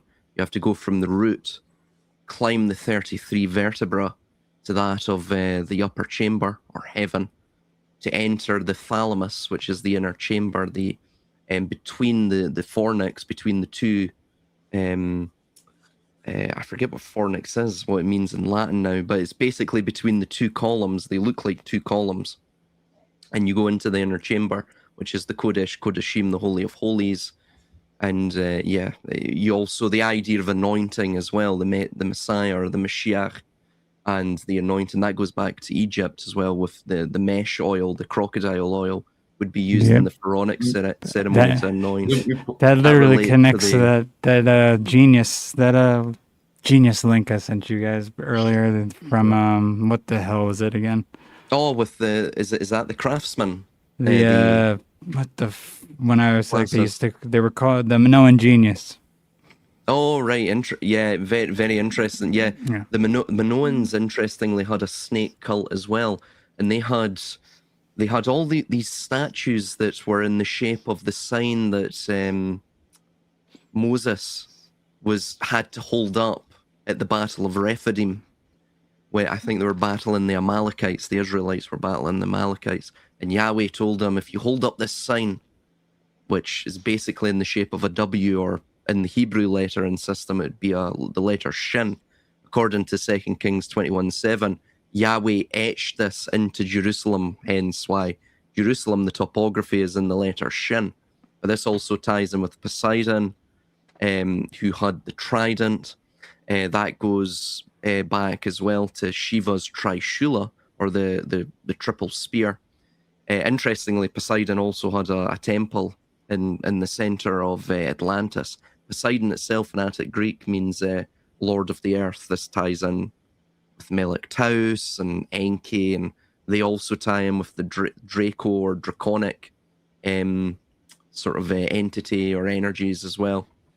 And so it all ties in with that basically. Yeah. Jesus. Jesus. That's Ojibwe, folks, for Jesus. And when I hear crocodiles, I can't help but think Florida. But that's another conversation. You guys know, I think, what the stories of over there were over here. Just saying. Sorry, I'm just playing with my stuff. Monica wants us to keep going on Kurt, and I'm not mad at that one bit. Yeah, no, keep going. And guys, I know we cover stuff. This is just the brochure. For those that are new to the Ronin experience, my friends, welcome. And this, I always see this as just the brochure to all the SO-ness out there. You know what I mean? So I try not to do super deep dives because, you know, you got to take time. You know, you got to go and maybe check out the background like Silas. You know, you got to check out the old vids of old stuff. So, and spend hours and weeks and months doing that. So here, it's just, again, the brochure. So let me play Kurt. Let me play this. And I enjoy it. I hope you guys are enjoying it. And I think we're getting better chemistry, Silas and Chris and I. Every time he blesses us coming on last minute. Appreciate it. Yeah, man. First of all, you throwing too many big words at me. Okay, now because I don't understand them, I'm gonna take them as disrespect. All right, let's play. I got to update my sound bites. Where they're supposed to get to just now from like a million years ago, right? And they're beaming shit back. Or when you hear about the Kabbalah being beamed back by the AI god back in time through forms. Oh, by the way, see, like spiritual ascension, don't take what I'm saying that we don't deep dive here. That's not what I'm saying. And to be honest, you know, we know, well, this is a very in-depth YouTube channel with the people that are here, Chris and Silas and the homies that are around in the chat. Trust me, there's not many of us here that are like brand new to stuff. So I hear you saying, I see your chat. You're not the one. You're fine. 666, all that. Yeah, we're all very aware of these things. You know, it's like, you know, no offense. I'm just saying, like, know where you're at. know your surroundings and what type of wizards are in the same room as you are. You know what I'm saying? It's all love. That's all I'm saying. Concepts and ideas because they don't have any mass, right? So you can send them back in time. You've heard that shit, right? Yes. Do you buy into any of that? Well, I do buy into how that would work. I mean, I think that they accidentally pulled Jesus through, trying to pull something through, like Apollo. Huh. They was trying to pull Apollo up. That's like the Nimrod guy. He's a guy. He's not a god. It's a guy, and just a lot taller. That's what Nathan Reynolds said. I think he's right because I've heard it now. Two ceremonies with a weird polarity, ritual, positive, negative thing involved to try to get through an eclipse. So that's something is coming in that isn't coming in any other time of the year. And they did it in the Dresden Mountains, the one in New York, Mount Dresden or something, or Dresden, New York. And it was the Black Gate is open on the something mountain. They told some crazy ass shit. And so they're always trying to commune with Apollo, who's telling them how to get technology back and do all. Oh, by the way, Chris, I see your Minoan share. I keep these old weaves keep coming back up. These old kind of things that I know I've been in tons of discussions with other people decoding, but they keep resurfacing, which is interesting. I'll be honest, I can't remember a lot of stuff. Yeah, we can look at that after we're done with Kurt here. I feel like I've been down this road already on the anyway, let me just let Kurt go. This other and who to kill and this and that, from what I understand. This is like from a couple of people stories. Okay, I'm just putting this together from stories. Right? So he said though he talked to like the daddy, like Saturn. He talked to Remfan, you know, and the message was that for the followers, like you're not even fit for food. Like the daddy didn't like them at all. His followers, he thought they were scum. They're worthless and not even worth eating, is what he told. In this vision, crazy dude. We were on the phone talking about it. He's like, all right, man, I'm just gonna.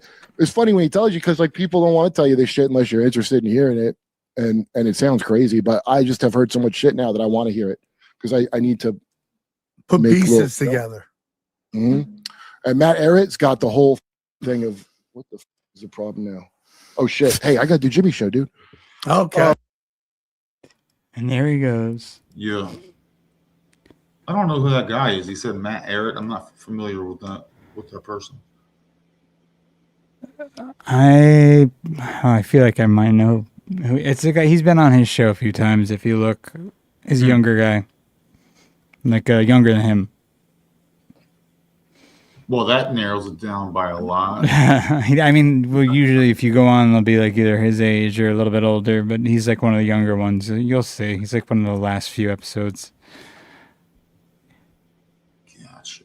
But what are you saying is interesting there. It gets a little scattered at the end, almost reminds me of like the Saturn and Uranus type of mythology, just repeating itself. I was going to mention as well, Chris, the animals that you're seeing there are sort of hippopotamus crocodile chimeras. That's what they say. Yeah. Yet I don't see it. So that's why I'm like, what the hell? Why are they showing us something and saying it's something else? Because I don't think that's what that is. That looks like a donkey freaking cricket. Yeah, it does look very maybe Typhonian or Setian. Yeah. It's just like not at all a hippopotamus with a crocodile. There's nothing about it. Maybe the back, but not even the back. It's just, it doesn't match the description. They're supposedly as well associated, or at least they were either inspired by or they inspired the later primordial goddess in the Egyptian pantheon of Taweret. Yeah, I was looking at that before, and that's like was that the hippopotamus one or the crocodile one? It's one or the other, right? I believe she's usually a hippopotamus, but I think she's associated with the crocodile as well. But she's got a weird look. I'm looking at her now. It's like it's like a mixture of both too, kind of. I want to say it looks more like a hippo, but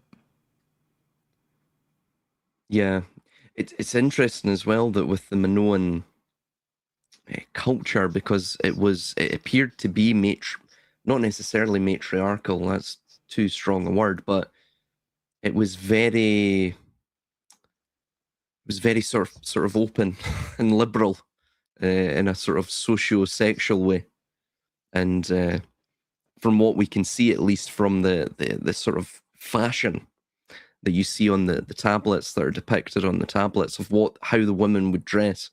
The women wore this very, very unique and rather peculiar dress, so it was like a normal sort of dress, a long dress. However, they wouldn't have any sort of top half on, so their breasts would just be showing. And interestingly, the men had very, very effeminate, almost, near naked fashion. And it was very, very strange, very weird. They also, I believe as well, wore makeup, which is something they brought to Egypt. So again, it was like the Minoans had quite a degree of influence on the later development of the Egyptian culture, at least pre-Hyksos culture. Well, shout out seafaring people in reference to that. Well, this is what you're finding in Crete usually before them, according to the mainstream narrative, right? And real quick, remove the scales. What if I told you Hebrew is actually relatively new? And you go, no way. Could you accept that? Check out David Ewing Jr. is just like if you're interested in that sort of thing, but there's plenty of sources, not just him, that it's starting to point to Hebrew being sent out in like the 1900s, the early 1900s. If you know what I'm saying, if you guys get the grasp of the rewrite things. So anyway, sorry, Chris, go ahead, man. I might share real quick that page one more time because there's something interesting at the bottom they just added recently that I wanted to. The wording of it stood out to me because it hadn't been there until quite recently. It's the bottom. I don't know if y'all can read. If you can expand that, how's that? Hit it there. I think that's fine. Maybe. This part, the sacrificial aspect that they started adding to this page recently. And they used to call these like genii. They were like multiples instead of the genius. But they're equating a genius with a daemon or a demon. I mean, these should be separate things usually. A lot of people think demon comes from daemon. I've heard otherwise. I've heard it does. I've heard it doesn't. But the genius moves indirectly on a cylinder from Kakavatos, and it says, a hero stabs an upright lion while the demon urges him. The demon urges him. The demon urges him on from the demiurge is him from behind. The demiurge. Do you see that? Oh, Do you see the demiurge and the demon urges? Demon urges, yeah. I thought that was a really peculiar phrasing that I had not seen before. I don't think anywhere on like a mainstream Wikipedia page. Yeah, it's FYI, yeah, you can ask Chris and even Silas. I've been obnoxious about Phoenician for a while now. People probably roll their eyes when I kept bringing up Phoenician. So yeah, but imagine, yeah, I'll just leave it at that. I'm aware of Phoenician to the point it annoys people. Go ahead, Silas. I'm just going through the chat. But yeah, the demiurge is right there, man. That's wild. That's what it seems like, right? Mm-hmm. I think as well that this idea of the daemon and the angels themselves. I mean, it's interesting, of course, with the Twilight language example of that alone, with the angles, right? The angels, the angles. Daemon itself, I believe, relates to spirit. It's like a divine. Basically, it's the idea of a divine power, but it's like almost the apparition or the experience of a divine power. It's this sort of idea.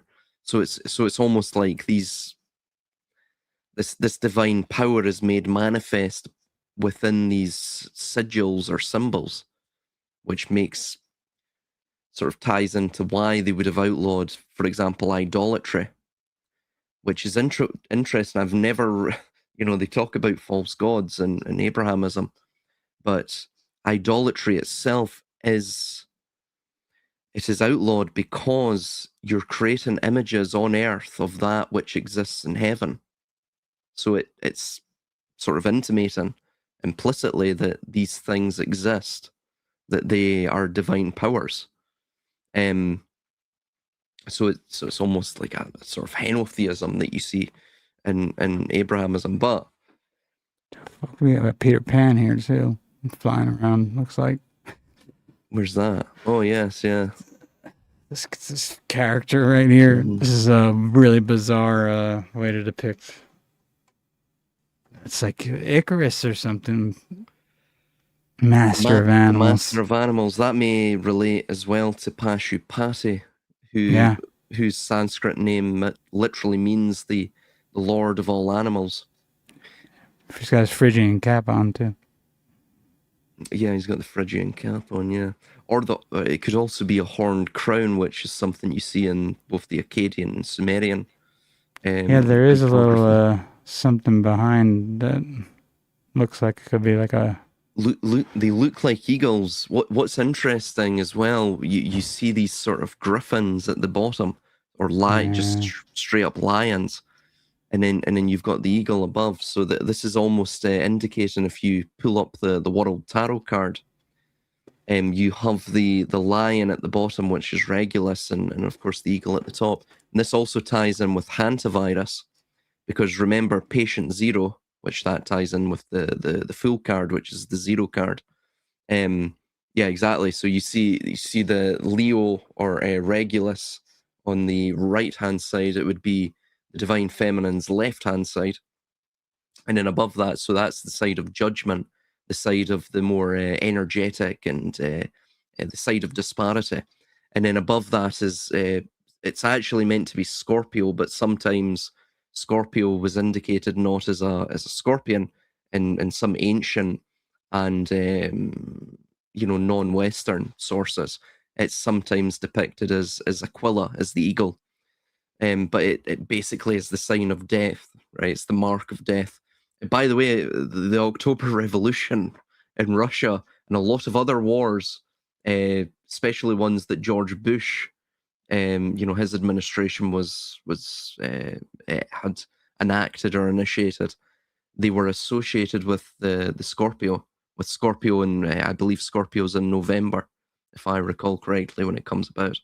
But anyway, they're aligned with the dates of Scorpio. Anyway, the hantavirus, he was an ornithologist, which is he's basically studied birds. This patient zero, and his name was Leo Schipelrud. So Leo, the lion, he looked at the birds. Now, how can we tie it? And of course, he wasn't looking at an eagle, but ornithologist, funnily enough, orna comes from the Proto-Indo-European root for eagle. So you see this same disparity, just like you're seeing here, by the way. Yep. You see the same thing. And what I think this is probably indicating, this master of the animals, is similar to Pashupati. It's basically this notion of the solar cycle being the eternal, the eternal death of the old and the eternal child of the new, So that fundamentally, I think that's what's going on. You see the wheel, yeah. So the wheel's there, yeah. We gotta see people here. Mm-hmm. Yeah. Yeah, this is still the weirdest picture I've ever seen. Yeah, it's very alien. Very alien. I bet you could overlay it on itself and get something. Maybe I'll look at that later on. Oh, look who joined us. Oh yeah, and about it's funny. Someone was mentioning, remind me of the Bering Strait, emphasis on the Bur, and for Siberia, emphasis on the Iberia. There's this crossing, this ancient crossing that you could actually go above Canada. It starts with an A and I forget it. So I forget about what but that was probably maps from in the 1600s that show very navigable, if I said that right, north of Canada, so you can get from one side to the other. Of course, you got to look at things with looking down, like with the North Pole, the magnetic north, because we're on a plane, right? We all know that. Shout out Slick Dissident. And that reminded me, Chris, of seafaring people. You know what I mean? And the Fartic, Seafartic, seafaring. You know what I mean? It's in the name. Yeah, man. So shout out Slick Dissident. Yeah. We got Reagan and simplified symbolism in the chat. Reagan, what's going on, bro? How are you? How are you, brother? Is he with us? I'm gonna have to head off, guys. Okay. We got two Reagans. Jesus, I'm definitely gonna have to head off. I'm getting double vision now with the tiredness. I'm seeing two Reagans. He's split. He's split. It's like Dr. Evil and Mini Me. Does it come through twice? Go ahead. We hear him now. Yeah, we hear you. All right. Nice. So that's wasn't working very well for a minute. So good. It's wild. There's two of you, but oh wait, there we go. There it goes. Yeah. All right. Well, Silas he's about to take off, and we're gonna go for a couple more minutes. I'm struggling myself. I know you joined us late, brother. Well, this is the middle of my work shift, so you guys want to kick it up or what? No, I'm just kidding. I just got back. Do you got any hot fire? Do you got any hot fire to share with the chat? I mean, just what you guys were talking about kind of was, I was driving across the country the last 7 days, and at least the eastern half here, and checking out a whole bunch of stuff.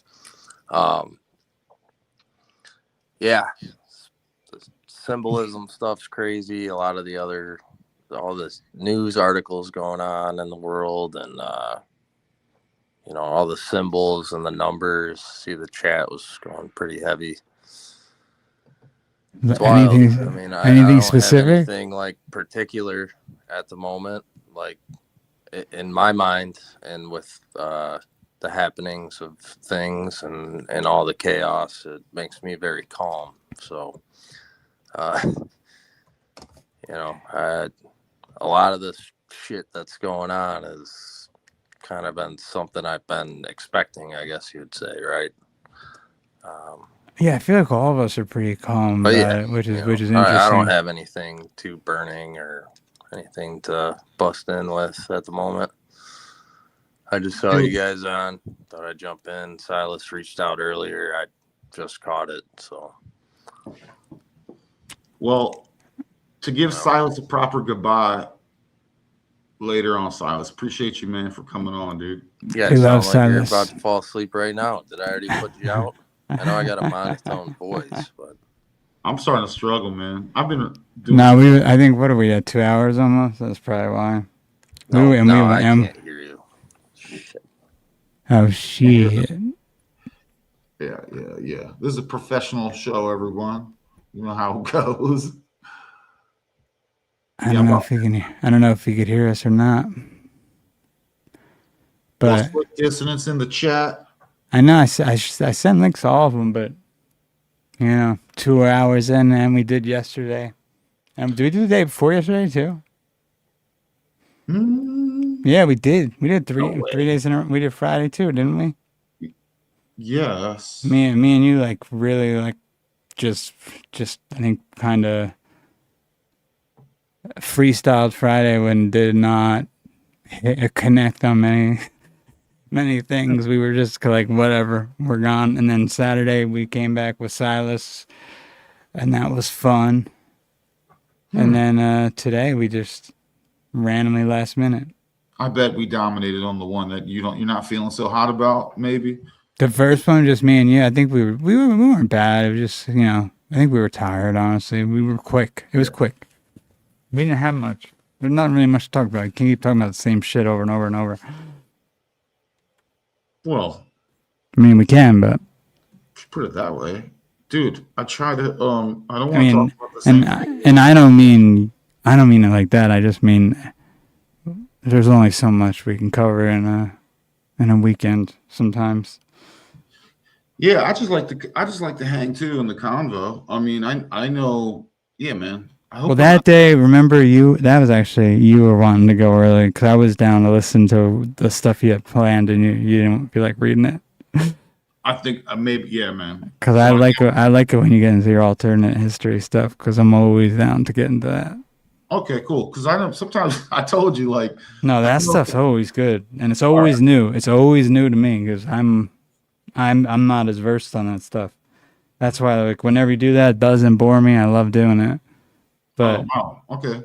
I thought people got bored. It's starting to sound like class or something. Or it's very alternative. For those that are in, I'm sure everyone here is into the past stories, but it's different than most things, and it's backed up by data, and it's pretty just all the past, everywhere in the past, everything's inverted. So, but that's good to know, Chris. It's Again, yeah, dude. Whenever I feel like the only time we don't have stuff to talk about is when we get probably frustrated with either numbers in the chat or we just get annoyed with the people around us in this mixed stuff realm we're in right now. And it looks like they're actually stopped. They're not throttling you as bad as they were. So for real, did we punch through? I think you're starting to, man. I mean, my channel's hit or miss usually. It definitely helps when Silas comes on. His channel brings in people. Brings all the girls to the yard. But I think it's a benefit of having. I mean, mine was started later than yours, and his was as well. You had yours a long time now, so they've had you on their radar for more than just 2020. Yeah, and if you don't if you're looking to grow a channel out there, folks, don't do what I do. I'm like the anti show grower, and no one else to blame but me, and it's fine. You need to get past the labyrinth, get past the dragon, become a dragon, and get to this special place.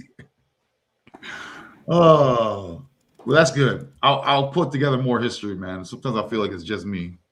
No, I love when you do that stuff, and we have like a whole thing we can go through, because I like weaving through the history that you've been studying, because a lot of it usually connects for me. For me, it checks out. It sounds wild, but it checks out. Yeah. Absolutely. I know Slick's wanting to weave soon. He's wanting to come on and weave soon. We should do one with him soon too. Yeah, dude. I think Reagan's gonna be waiting for next time till when he's has a computer in front of him instead of his phone. The phone sucks. I tried using it the one time. Remember when I came on the show with you and Mooney, and I was using like my iPad or something? It was awful, horrible. I was in New Jersey.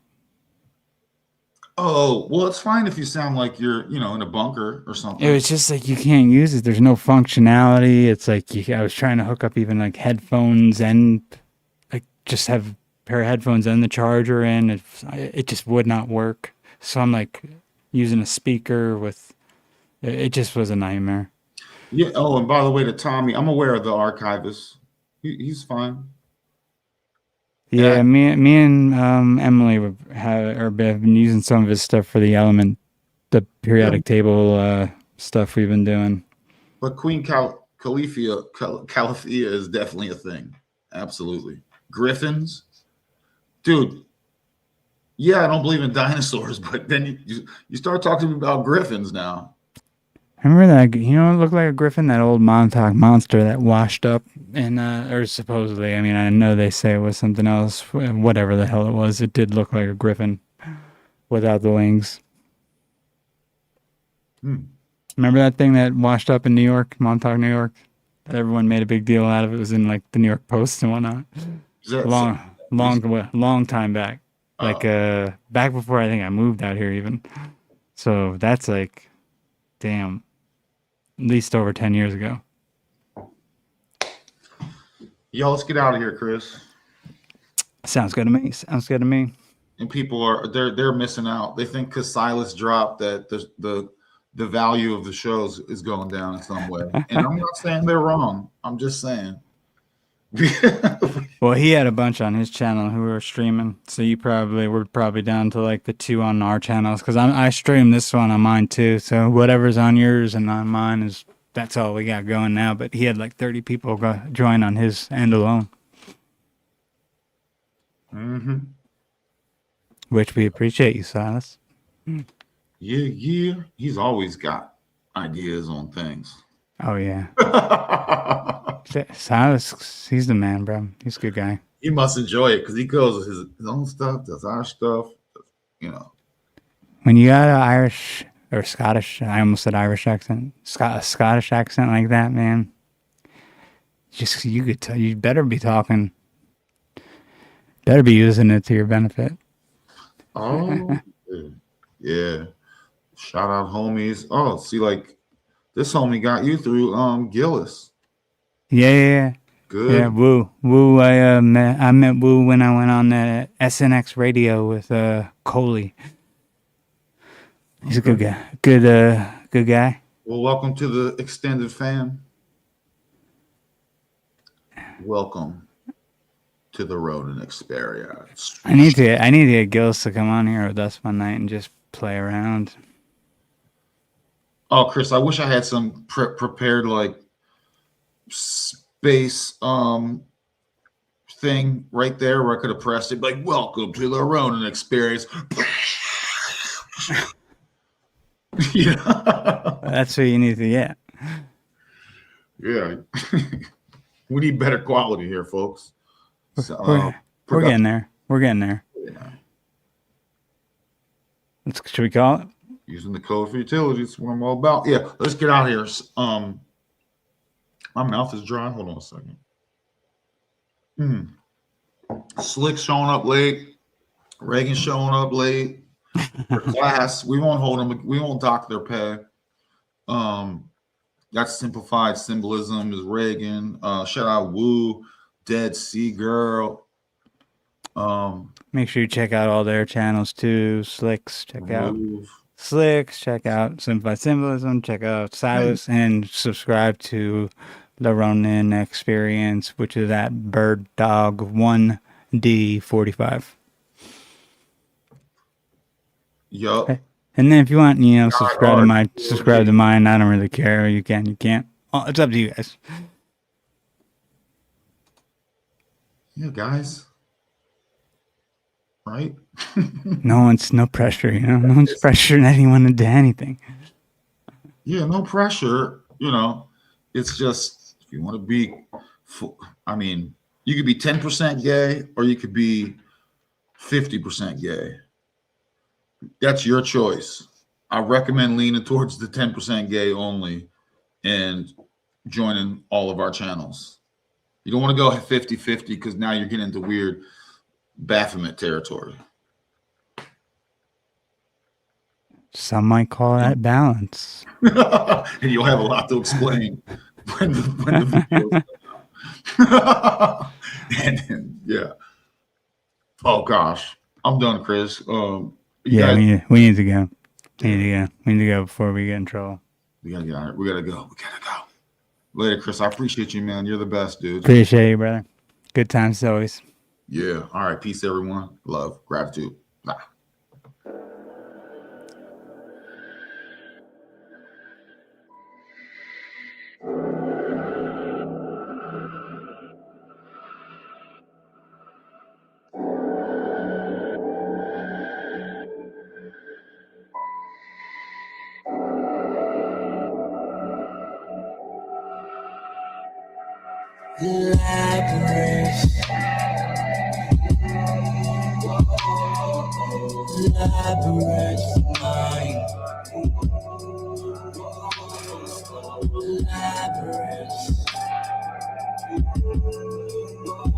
Stuck in my labyrinth mind. Ooh, help me find a way out. Help me navigate the pain now. I'm feeling all the pain now. Stuck in my ways now in my labyrinth. Alone in my labyrinth mind. Should I go left? Should I go right? Searching for the answers to life. We need a light. I'm just trying to find a way out from the madness. Trying to break out from the sadness. What have us? Looking for the end of the tunnel. Can't remember why my memory shuffled. I hit replay to rebuttal. Wish I was subtle. Feel regrets with a bottle. Maybe I'll wake up tomorrow. Maybe I'll shake up the sorrow. Fuck it. Drain my energy enough to replace. Never think my way out of this place. Just give me space. I've been walking these halls, spinning my own webs, sowing my own fate. Stop before I'm dead, cause I'ma keep my soul forever. Like past my eulogy, the war for my spirit's nothing new to me. That's why my music's imbued in me, irrefutably. I'm truly deep. I'll give you a part of my heart for you to keep.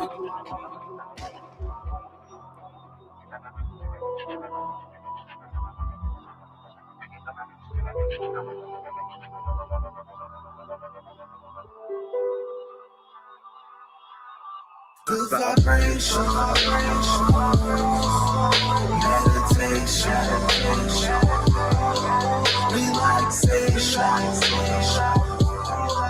We one nation. Good vibration, meditation, relaxation. We one nation. got a mind like a labyrinth. Lost in my thoughts, I can't gather it. Dreams in my vision, imagined it.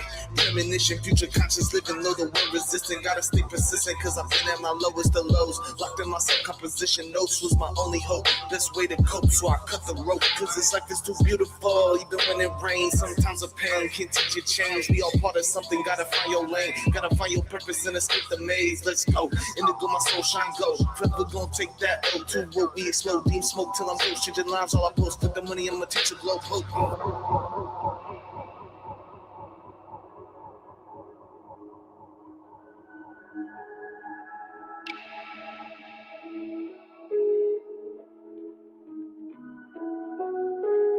Conscious living entertainment.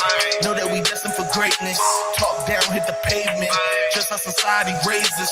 Boom, boom, like a Kawasaki. Straight to the guap. Ain't no discussion. Gotta live for something, and it's what a pain. Never left to lose, but I left the game. They saw me and my teeth shining. Or gleaming like a damn diamond. When the labels call, no, I'm never signing. Did it on my own, so that's how I grow. Independent, don't need no permission. Yeah, smoke in the room, but my vision. See you smoke, take me to fourth dimension. Someday we gon' change how we talk. Don't feel no pain no more. Now you can't take my soul. This life too beautiful.